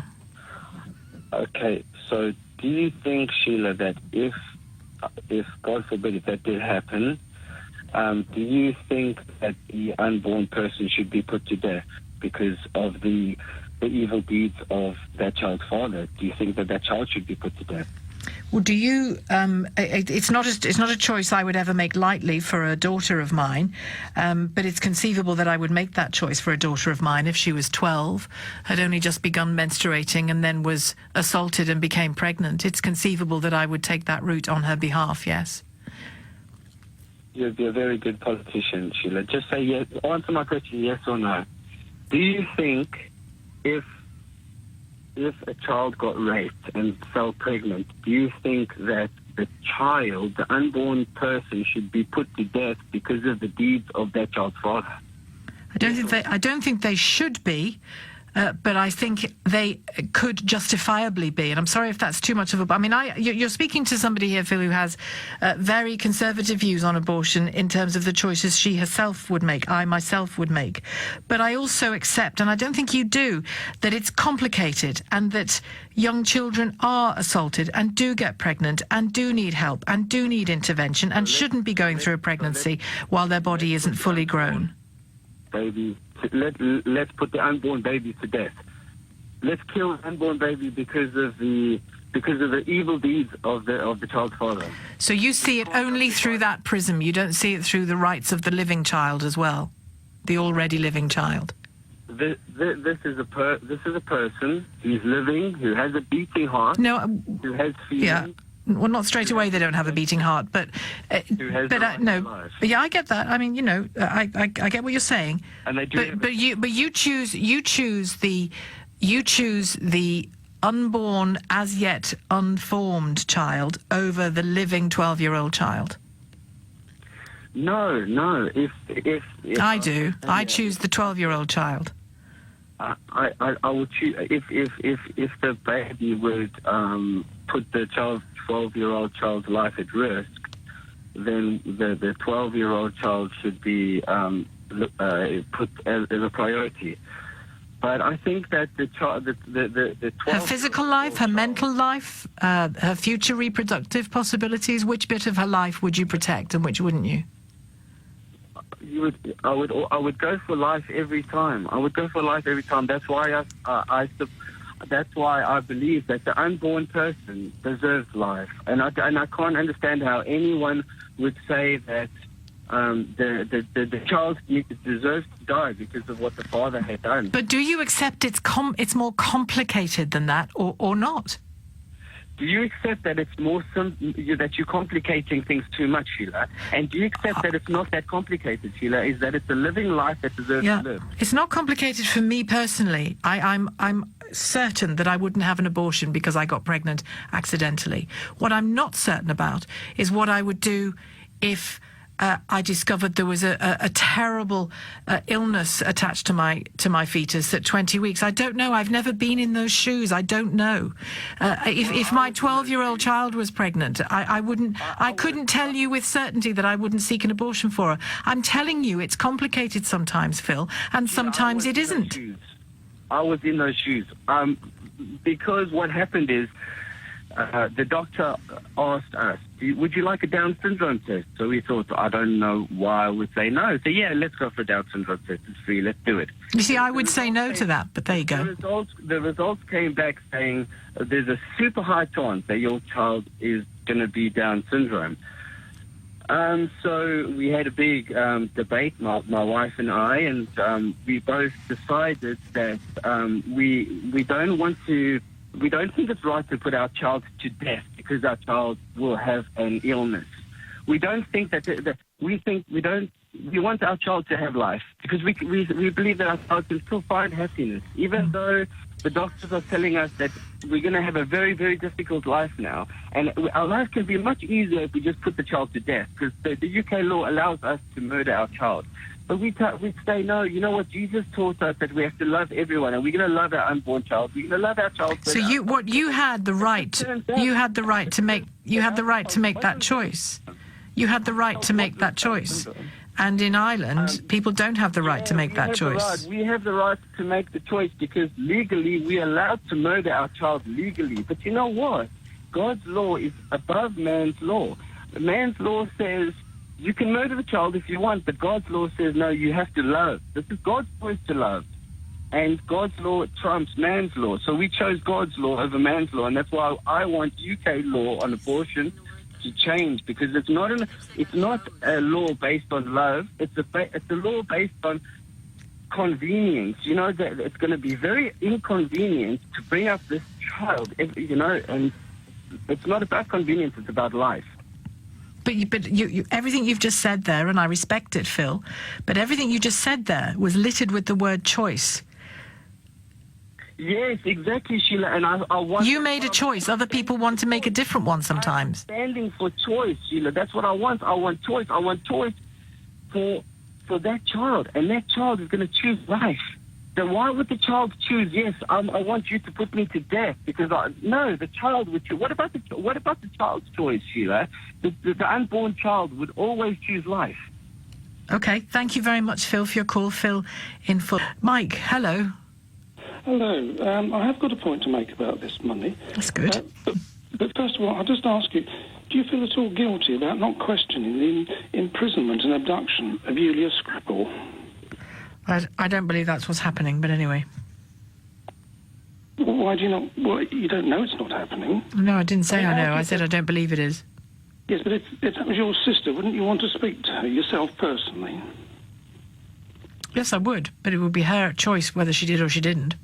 But we don't know if that... she hadn't spoken herself. It's only been reported by a police officer in some highly official language that's nothing like she would speak herself. So the statement wasn't from Julia Skripal in your belief? We don't know it's from Julia Skripal because she didn't say it herself. It was reported by a police officer. Julia Skripal, who was one of 2 victims to be poisoned by a nerve agent in Salisbury in March, has released her first televised statement since being discharged from hospital. She and her father, the former Russian spy Sergei Skripal, were found slumped unconscious on a bench after the attack. Ms. Skripal was discharged from hospital last month and has been in an unknown location ever since. In the short statement to Reuters, she spoke of how her life had been turned upside down by the attack. The government has pointed the finger of blame at Russia, but Moscow has always denied involvement. Here's our Home Affairs correspondent, Daniel Sanford. For more than 11 weeks, she's been at the centre of an international scandal that saw dozens of Russian diplomats expelled from Britain, the United States and Europe. This afternoon, she stepped out of the shadows in this her first public appearance since being attacked with a nerve agent. We are so lucky to have both survived this attempted assassination. I don't want to describe the details, but the clinical treatment was invasive, painful and depressing. Our recovery has been slow and extremely painful. I am grateful to all of the wonderful, kind staff at Salisbury Hospital, a place I've become all too familiar with. I also think fondly of those who helped us on the street on the day of the attack. The nerve agent attack left parts of Salisbury looking like a disaster movie, but also caused a huge row with the Russian embassy in London, who demanded access to the Skripals, something she dealt with in today's statement. I take one day at a time and want to help care for my father until his full recovery. In the longer term, I hope to return home to my country. I wish to address a couple of issues directly and have chosen to interrupt my rehabilitation to make this short statement. I ask that everyone respects the privacy of me and my father. We need time to recover and come to terms with everything that has happened. I'm grateful for the offers of assistance from the Russian embassy, but at the moment I do not wish to avail myself of their services. Also, I want to reiterate what I said in my earlier statement, that no one speaks for me or my father but ourselves. But do you understand I'll stick with your narrative here, if a state assassin has tried to kill you, do you understand that you would want to keep a low profile after that? Well, you might not hold a press conference, for example, so that people can see exactly how you look now. She's not even allowed a phone in the privacy of her... How do you know that? Her prison cell. Well, who's she phoning there? She'd phone her own family. She might even phone up LBC if she had the choice. Maybe she did. Pardon? Maybe she did. We don't insist on surnames. Well, but the point is, you would not treat your sister like that if your sister was in that position, would you? I'm not sure. You wouldn't abandon her, would you? Micah, what about some sisterly love? We're not coming at this from remotely the same angle. You clearly think that there's been a UK state abduction of 2 people on the streets of Salisbury. I think that's a crazy suggestion. We don't know because you haven't spoken. We don't know whether Meghan Markle was a robot on Saturday replacing the real Meghan Markle, but I'm pretty sure it wasn't. You should speak up for her to be able to speak to somebody of her own free will instead of being imprisoned, for all I know, in the Tower of London or the sub-basement of LBC offices. Oh, I doubt it very much, Mike. I will check, but I doubt it. Is there anything you'd like to say about Roman Abramovich, or were you just wanting to share that with me? Well, I just wonder where your sense of responsibility as a woman is to this woman who's locked up. I don't believe she is locked up. I haven't yet had an answer from you. You have. I don't believe she's locked up, so I'm not rushing... You don't believe that, but you haven't checked. You're not prepared to check. You're not interested in her welfare. You can't even go around and take some women's magazines to her, could you, if you wanted to? Just the women's magazines, not a good book or... Well, you're not going to accuse me of sexism when we're talking about kidnapping, are you? No, I'm just, well, I think. Can I end this conversation, because it's going nowhere, Mike? Because I don't believe what you're saying. Well, as a you say you've been on courses for journalism. I don't think you're doing much of a job of journalistic by finding out nothing about it and Tell you what I'll do. I'll read some women's magazines and improve myself. Thank you, Mike, for that rabble-rousing call from Stoke-on-Trent. I know we shouldn't blindly agree with everything MPs say. Of course we shouldn't, and we don't. But when a committee of MPs, cross-party committee of MPs, produces a report that has so much concern about the nature of the Russian money swilling around London, it does strike me as odd that so many of you just immediately leap to conspiracy theories and immediately leap to imaginings that the Skripals never existed and that Russia is no threat. It's just a concoction so we can have more arms. You know, there are clear signs from Russia, not just within the UK but outside of it, that it can cause very serious trouble. Look what it did in Syria. Look what it did. And yes, some of this is about protecting its own interests. I get that. But there's a balance to be made, isn't there, internationally? Look what it's doing in the Donbass in eastern Ukraine and the border with Russia. Look what it's done in Crimea. I mean, you know, I just wonder why, whenever we talk about Russia, so many of you are so pro-Russia. We'll hear from you again. I've got time to go to Andrew in Lincoln. Andrew, good evening. Good evening, Nigel. At the moment, I'm in the middle of a 3-day ban for supposedly hate speech. Now, I don't believe it was hate speech, and it wasn't meant as such. But I'll give you the facts. Yep. A gentleman put on, or a lady, I don't know which, but it was, I can't sort of name the race, else I'll be banned again. But I put on, somebody was complaining about us not supporting Ramadan. And I put on, along with many others, that this was an English country and we didn't support Ramadan. And if people thought that we should have to conform to their views when this was England, I think it's time that I didn't agree with their views and I didn't agree with them being here. Now, that was a bit hard for my normal way, but yes, I think it was... I suppose it depends a bit, doesn't it, Andrew? It depends a bit what you were saying. If you were saying, personally, I'm not going to support Ramadan or change my life in any way for it, that is a perfectly fair comment. If those judging you thought that you wanted Ramadan to be banned from the United Kingdom, they would then say, Andrew, that you'd expressed an opinion that was religiously deeply intolerant, wouldn't they? Nigel, I wasn't saying Ramadan shouldn't be here, carried out in this country. Yeah.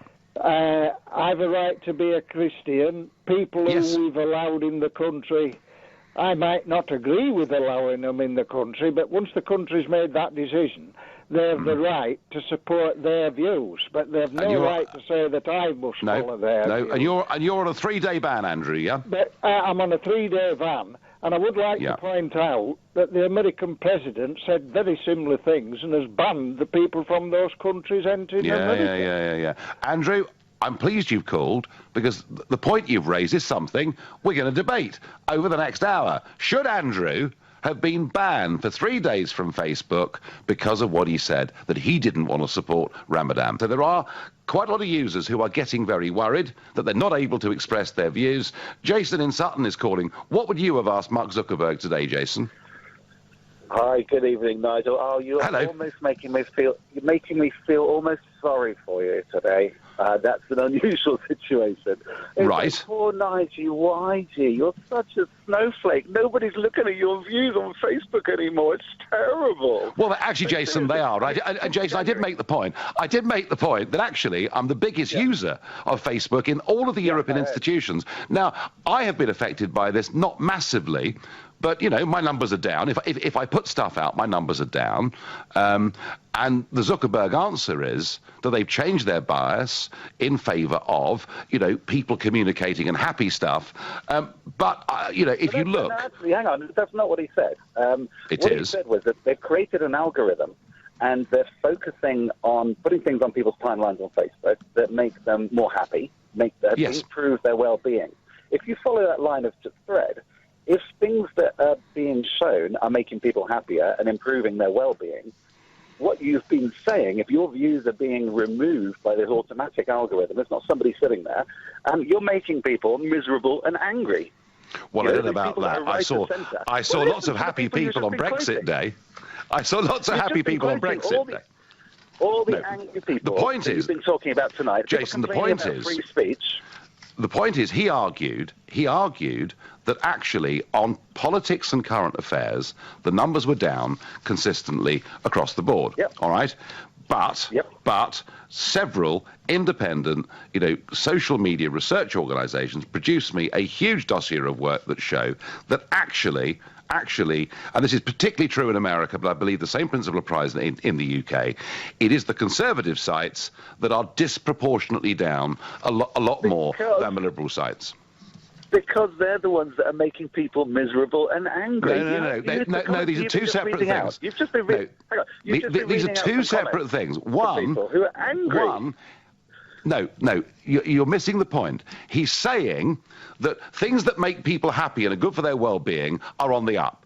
But that current affairs and politics, which he puts in a separate box, all right, he's saying those numbers are down across the board. Jason, they are a massive organisation, all right? They have huge potential power. They are, for a lot of people, it's a liberation to be on Facebook, and you know your daughter lives in Australia or whatever it may be, and it's a wonderful free way of keeping in touch with your family. For other people, they worry about their teenagers, they worry about the content they're seeing, they worry about the time they spend on it. These are powerful organizations. Am I right to raise a flag here and to say that unless they stay politically neutral, they could become very dangerous?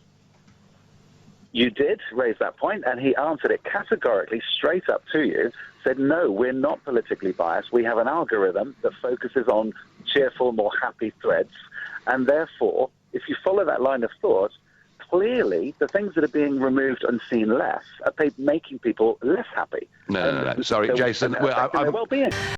His call from Victoria. Interesting conversation just there, Christopher, with Aisling and Professor Wendy Savage, Aisling Huber and Professor Wendy Savage, seeing a human baby, a fetus, a human life, a person, very differently, the two of them.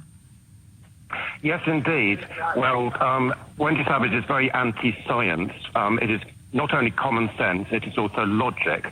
It is also science. It is all those three things. You can't possibly be against science, common sense, and logic all at once. There are 219 logical arguments in a single book against her position. Most of them are commonsensical as well. Most of them are also compassionate. Another fourth thing which she seems to be against is compassion and realizing how incredibly valuable and how precious these little human lives are. She doesn't seem to have the slightest sense of that. But the worst point that Wendy Savage made was as follows. She said that because lots die anyway in miscarriage, therefore it's okay to kill a few more. That is an impossible argument, and it has been often refuted, as she very well knows. So why is she still using the same argument? It's a bit like saying lots of human beings die, so let's kill a few more of them. And you believe conception is the beginning of a human life that needs to be protected every bit as much. Biological textbook. All right, all right, okay, but let me finish the point I'm making. That you believe it is of an equivalence to a full-grown human being out living in the world, and it deserves exactly the same rights. Quite often we actually give precedence to the rights of younger people because they've got more years of their life to lose. So that's quite a normal thing to do. Yeah, so you do believe that. You do believe that right from conception is when we should be giving them the same human protections as you and I would expect. Why was it called for conception in the first place? What's the conception of? It's the beginning. What do you think is going to happen in Ireland? Have you got a sense of what you think will, which way it will go? Whatever happens, winning a vote is not the same as winning an argument. You see, the intellectual case is quite clear. The compassionate case is also quite clear. People can vote against compassion, they can vote against logic, they can vote against common sense, but it won't make it true, and it won't make it scientific. And it'll also kill a lot of babies. So for you, it's absolutely all the way a moral argument, not a health. No, not for me. In logic, it is a moral argument. In compassion, well, it's a health question as well, isn't it? I don't see how, because you can't have your health improved by having a baby killed inside you. Not a single person has ever lived who had their health improved by having a baby killed inside them. I suppose there could be very, very exceptional cases, but this is far less than 1%. 97% are for social reasons, so-called. In other words, it doesn't fit in with my lifestyle, or there are various other kinds of that, of course. Which don't actually fit in with the... For killing a human being. And the social reasons don't actually typically fit into the law, do they? The law isn't really followed in this country. The law is always disobeyed. I mean, 97% of the cases disobey the law because they're basically, so it proves the old adage, if you give an inch, they'll take an L. The old-fashioned word is they'll take a mile.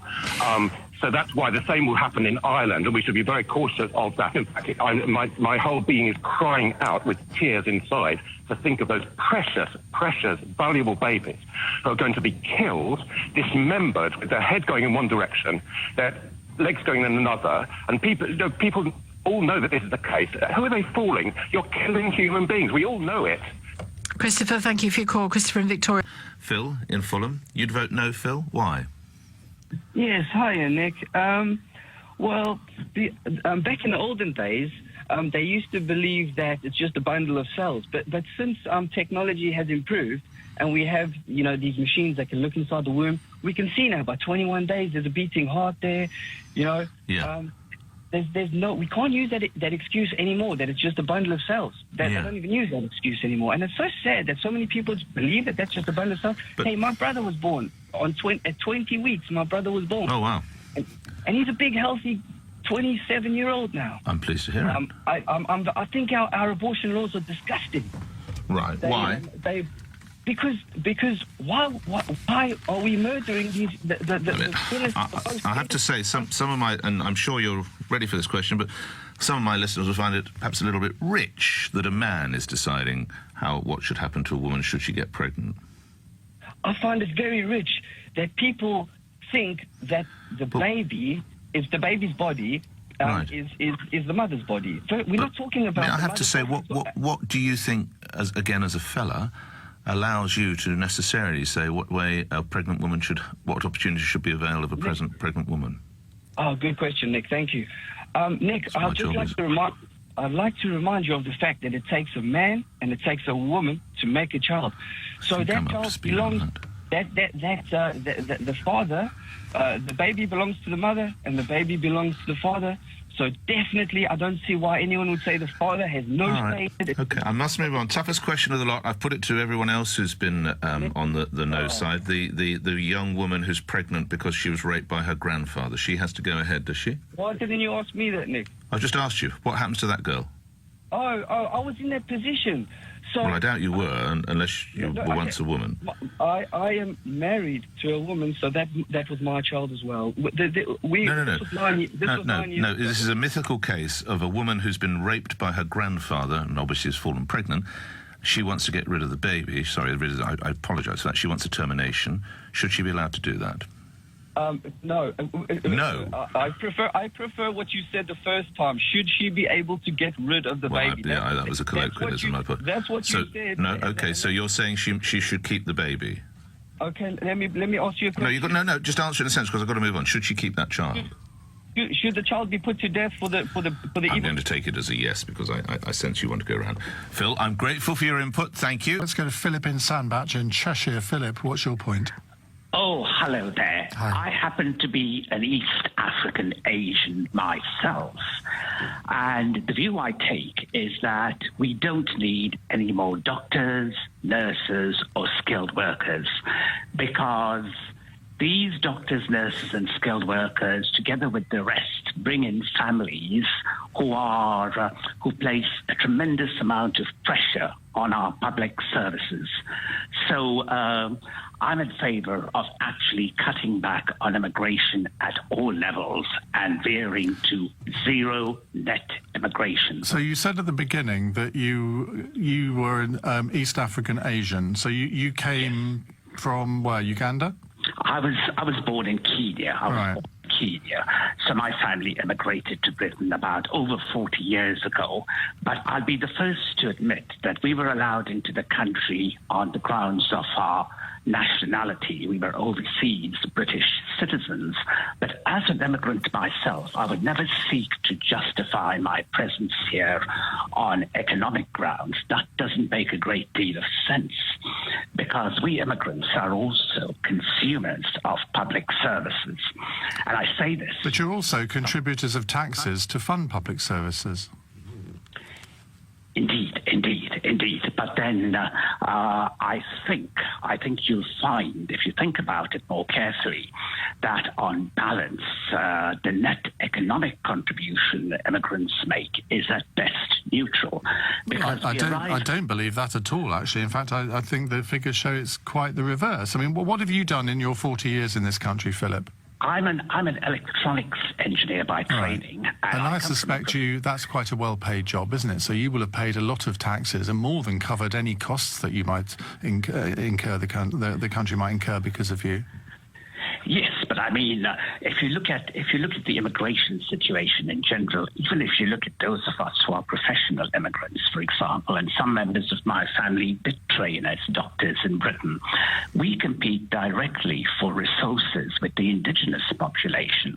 Every immigrant child who becomes a doctor essentially has been competing for a place against a member of the indigenous population. And we do have a cultural problem with doctors from overseas too. I mean, how can you say this as somebody who came to this country from East Africa, an immigrant yourself? What you're effectively saying is, okay, well, I'm here, so I'm going to pull up the drawbridge so nobody else can come.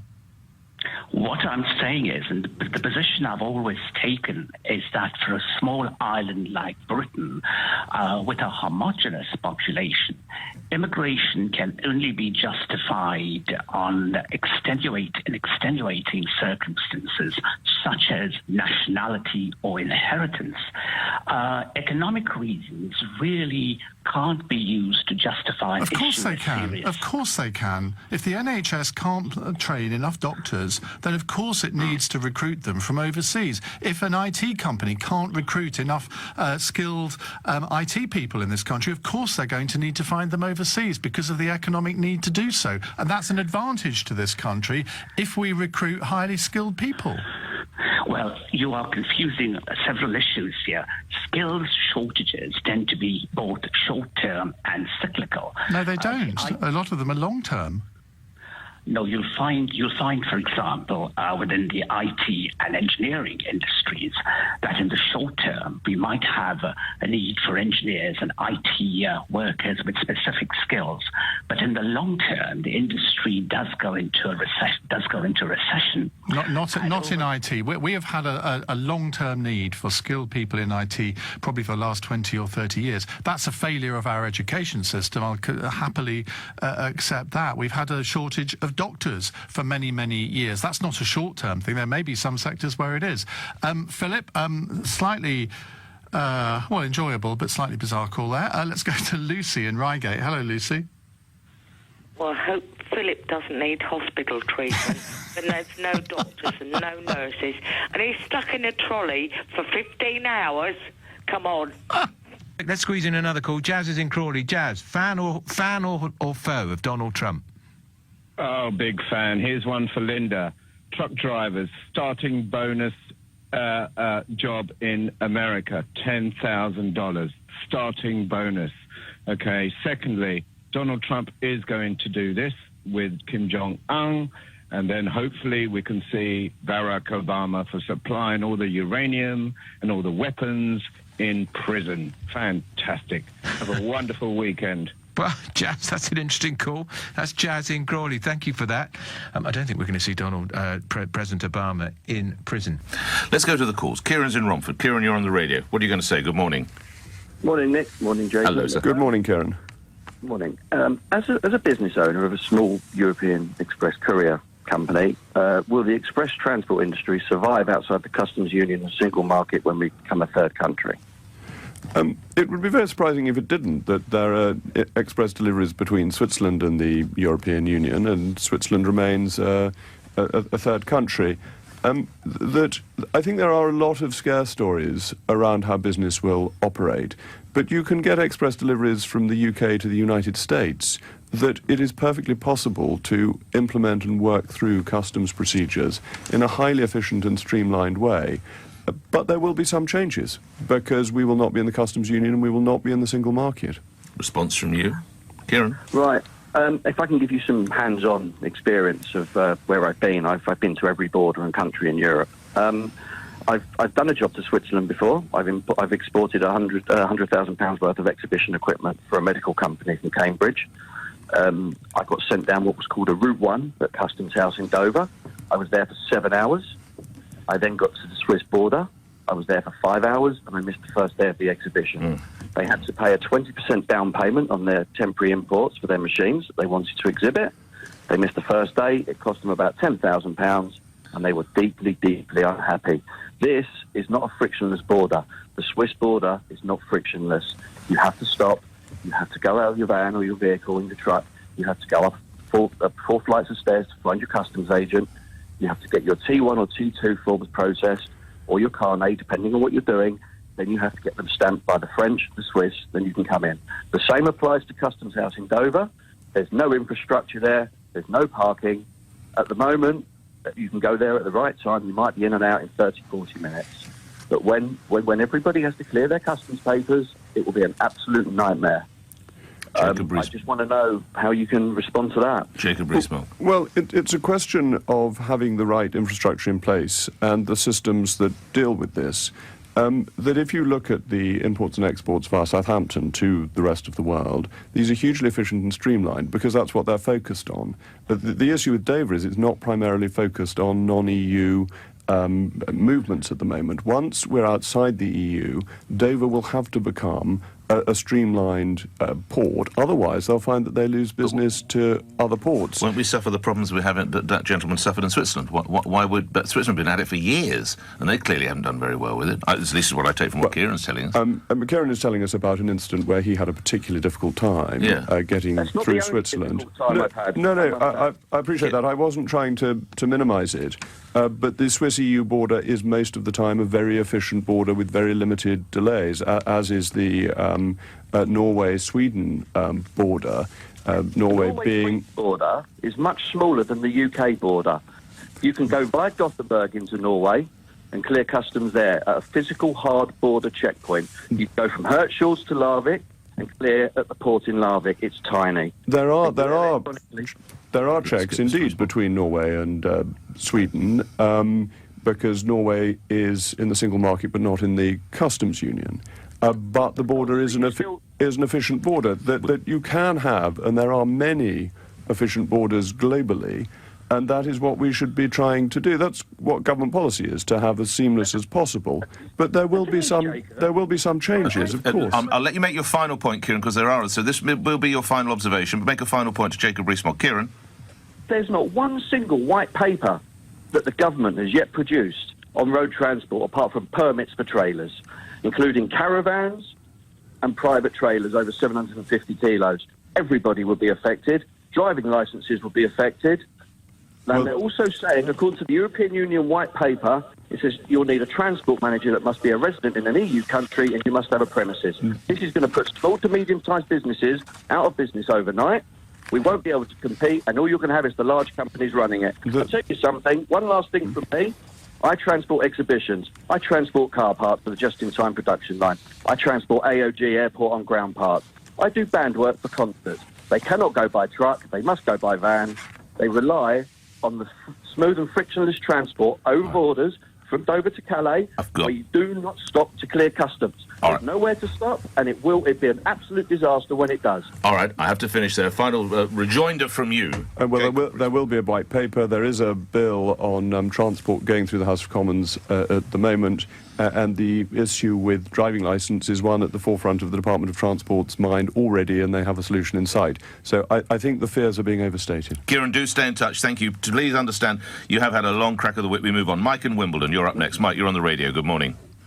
Hi, good morning. Yes. Good morning. So my question is, if it became clear to Mr. Rees-Mogg that Brexit would do damage to this country economically in the short term and long term, and in terms of our influence and power in the world around us, short term and long term, and the public as a whole are clearly losing their appetite for this project, would he respect any change of heart on the part of the British public, or would he push ahead with his own preferred vision?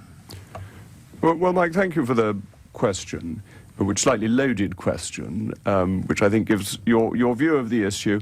The British people voted to leave, well aware of the scare stories, the Project Fear, the plague of frogs that we were going to get, none of which has happened. So the evidence so far is that this is false, that the economy is surviving, is doing well, and that the economy will continue to thrive. Not as well as other zones, other countries in the Eurozone. Having done much better than them for the previous few years. There are cycles within economies, and that shouldn't be any surprise. That's just the normal course of events, but we seem to be picking up again now. And the Eurozone has a few problems. I don't know if we're going to discuss Italy at any point, but there are one or two issues in Europe. And the British people voted, and it comes down to, do you respect democracy? And we see in Italy, it's absolutely fascinating that they don't respect democracy in the end, that the majority went for the five-star movement and for the League, and then the president vetoes one of their appointments and appoints somebody from the IMF, a former economist at the IMF, to become prime minister. And this is just the European establishment insisting that they know best, when the EU's economic performance is disastrous. Look at the levels of youth unemployment across the EU. We've done so much better because we've been out of the euro. We will do better still once we're outside the European Union altogether. What's the future for Italy, Jacob Rees-Mogg, in the next coming months? It's very interesting. I wouldn't hold myself up as an expert on Italian politics, but if what one reads in the paper is true, and there's a new election in September, and it's fought on a democracy basis, I would have thought there's a high chance that the five-star movement and the League do better next time than they did this time, and that faces the European Union with a greater challenge than Brexit. And coming back to Mike's point, which is possibly he is rather betraying which way he stands, but if it is seen that Brexit would be detrimental to the country, would you ever see changing your stance? Well, I disagree with Mike's premise, that I think it's enormously economically positive. Let's bring him back in, Mike. Yes, quite. I asked a concrete question, and Mr. Rees-Mogg happily drifted off into the fog. Well, I took him to Italy, in fairness, so come back to your question. Himself respects democracy and the will of the people, in that should the will of the people change when they have clearly put a deal before them, would he respect that will of the people, or is this an option that he is locking off because, like elites himself, he prefers to guide the country down his own preferred route? Well, I don't know if it's his own preferred route. I remind you of the way the vote went, but Jacob Rees-Mogg... That's the point, Mike. There was a vote. And to say, well, why don't we change our mind before the vote that we had in 2016 has actually been implemented, to say that you think that a few people might have changed their mind, a few mates in the pub. We had the biggest democratic exercise in our nation's history. 17.4 million people voted to leave. And of course that should be implemented. If in 30 years' time the UK wants to rejoin, that would be a matter for the electorate then. But this result must be respected and it must be implemented. Otherwise, we would find our democracy held in as much contempt as that in Greece and Italy by the European Union. Mike, thank you. John from Lincolnshire, I think you're going to get the women calling with your views. Go for it, John. Very, very likely. Well, for a start, Maajid, good morning to you. Morning. I think you've got a couple of misconceptions, if you'll pardon the pun. All right. Life has to start at conception. I mean, before conception, there isn't any life. There is just the potential for the life. So that's got to be a scientific fact. Now, sorry, explain that to me. I don't understand, but I do want to. So please explain what you mean. Well, that's what you've just done. Is you've said that because life doesn't exist before conception, it must exist at conception? Yes, I mean, something happens at conception that isn't there before conception. The sperm and the egg are two separate entities. At conception, that you get the fusion of the sperm and the egg, which starts the new life. You sound like a Greek philosopher, John. John, just because life doesn't exist before conception, which I clearly agree, it doesn't mean it happens at conception. It could happen sometime after conception. Well, I mean, there's a fundamental difference at conception, because until you get conception, nothing happens. Are you not seeing that? Are you not? How do you know that life doesn't begin at some stage after conception, and conception is merely and the cells are now, they're now growing, but not every growth is a life. I could have, I could have a growth on my arm. It doesn't mean it's alive if I chop it off. I mean, so not every growth of cells are life. Clearly we're talking of life here in the sense of consciousness, not life in the sense of the fact they're growing. Well, I mean, consciousness is a different argument to life, because when does consciousness occur? Now there are plenty of people that have provided evidence that the baby is conscious of certain things very early in the pregnancy, sort of 8 weeks or so, and thereafter.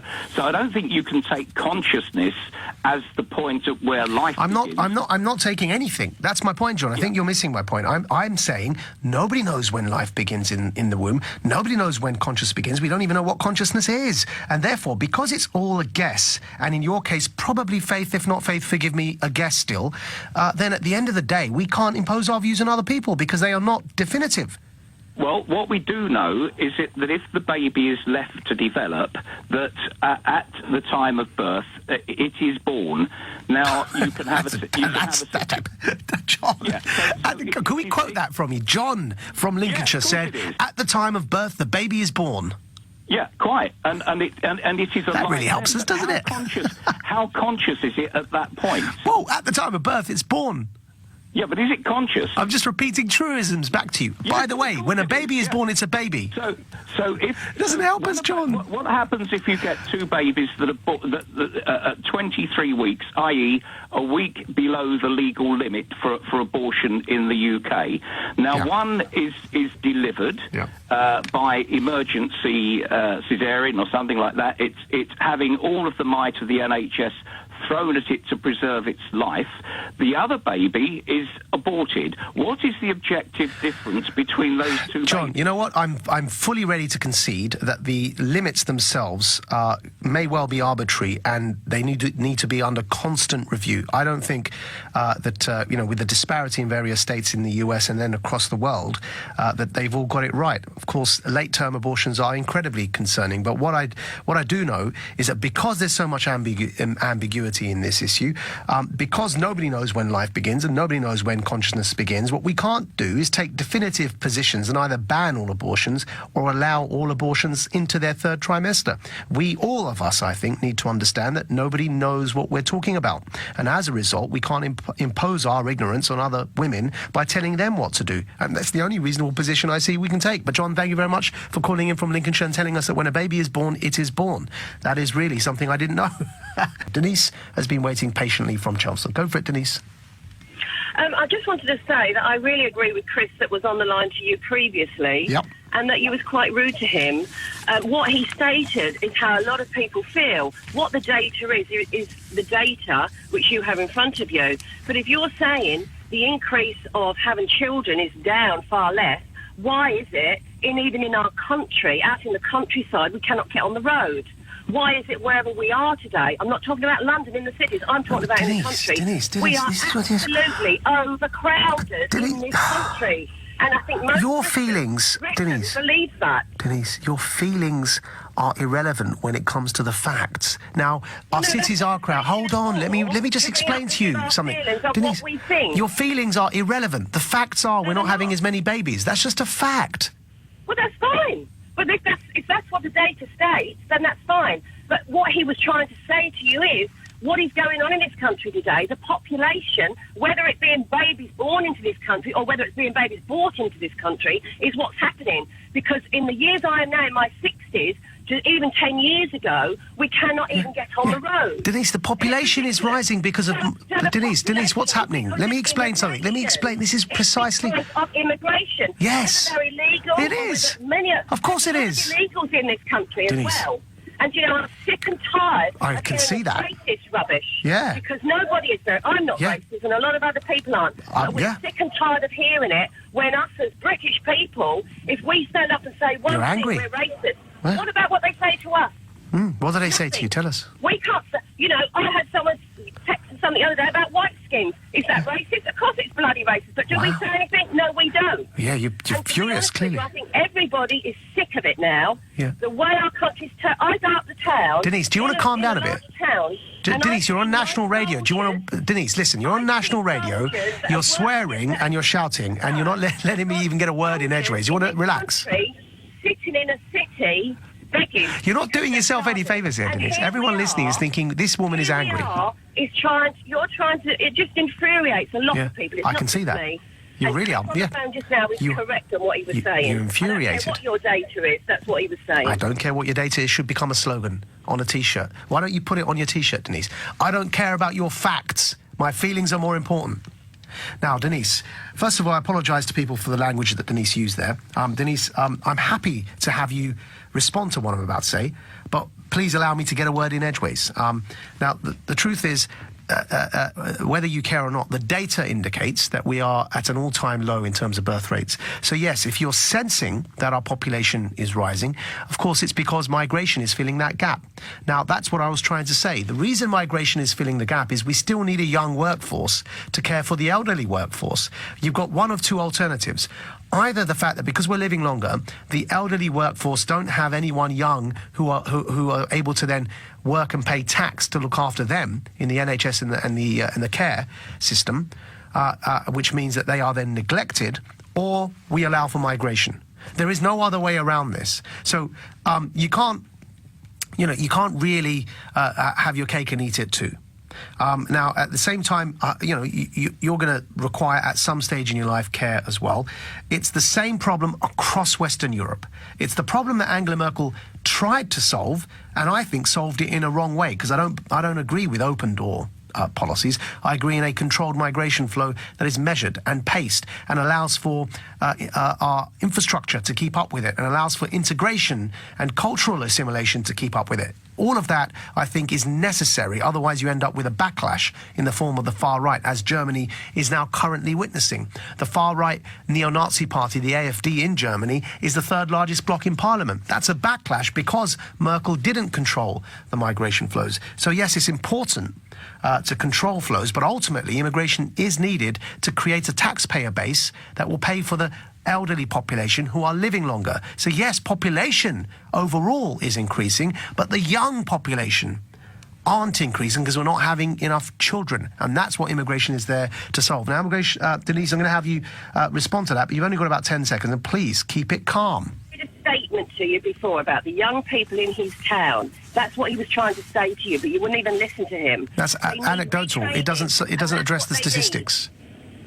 It's not about the statistics. No, I can see that. For you, it's not. This country has happened. Yeah. It's about this country, Great Britain, and it's not anymore. It's not. Okay. And many people in this country realise that. All right. And, you can't move now. What's it going to be like in 2, 3, 4, 5, 10 years' time? The traffic is caused by immigration for you, yeah? Well, obviously, if it's not breeding babies, it must be. You've just proved that yourself. All right, Denise, thank you very much for calling in and allowing us to bask in your great wisdom there and the fact that you're not really concerned with the facts. Nevertheless, Denise from Chelmsford, you've had your say. Thank you.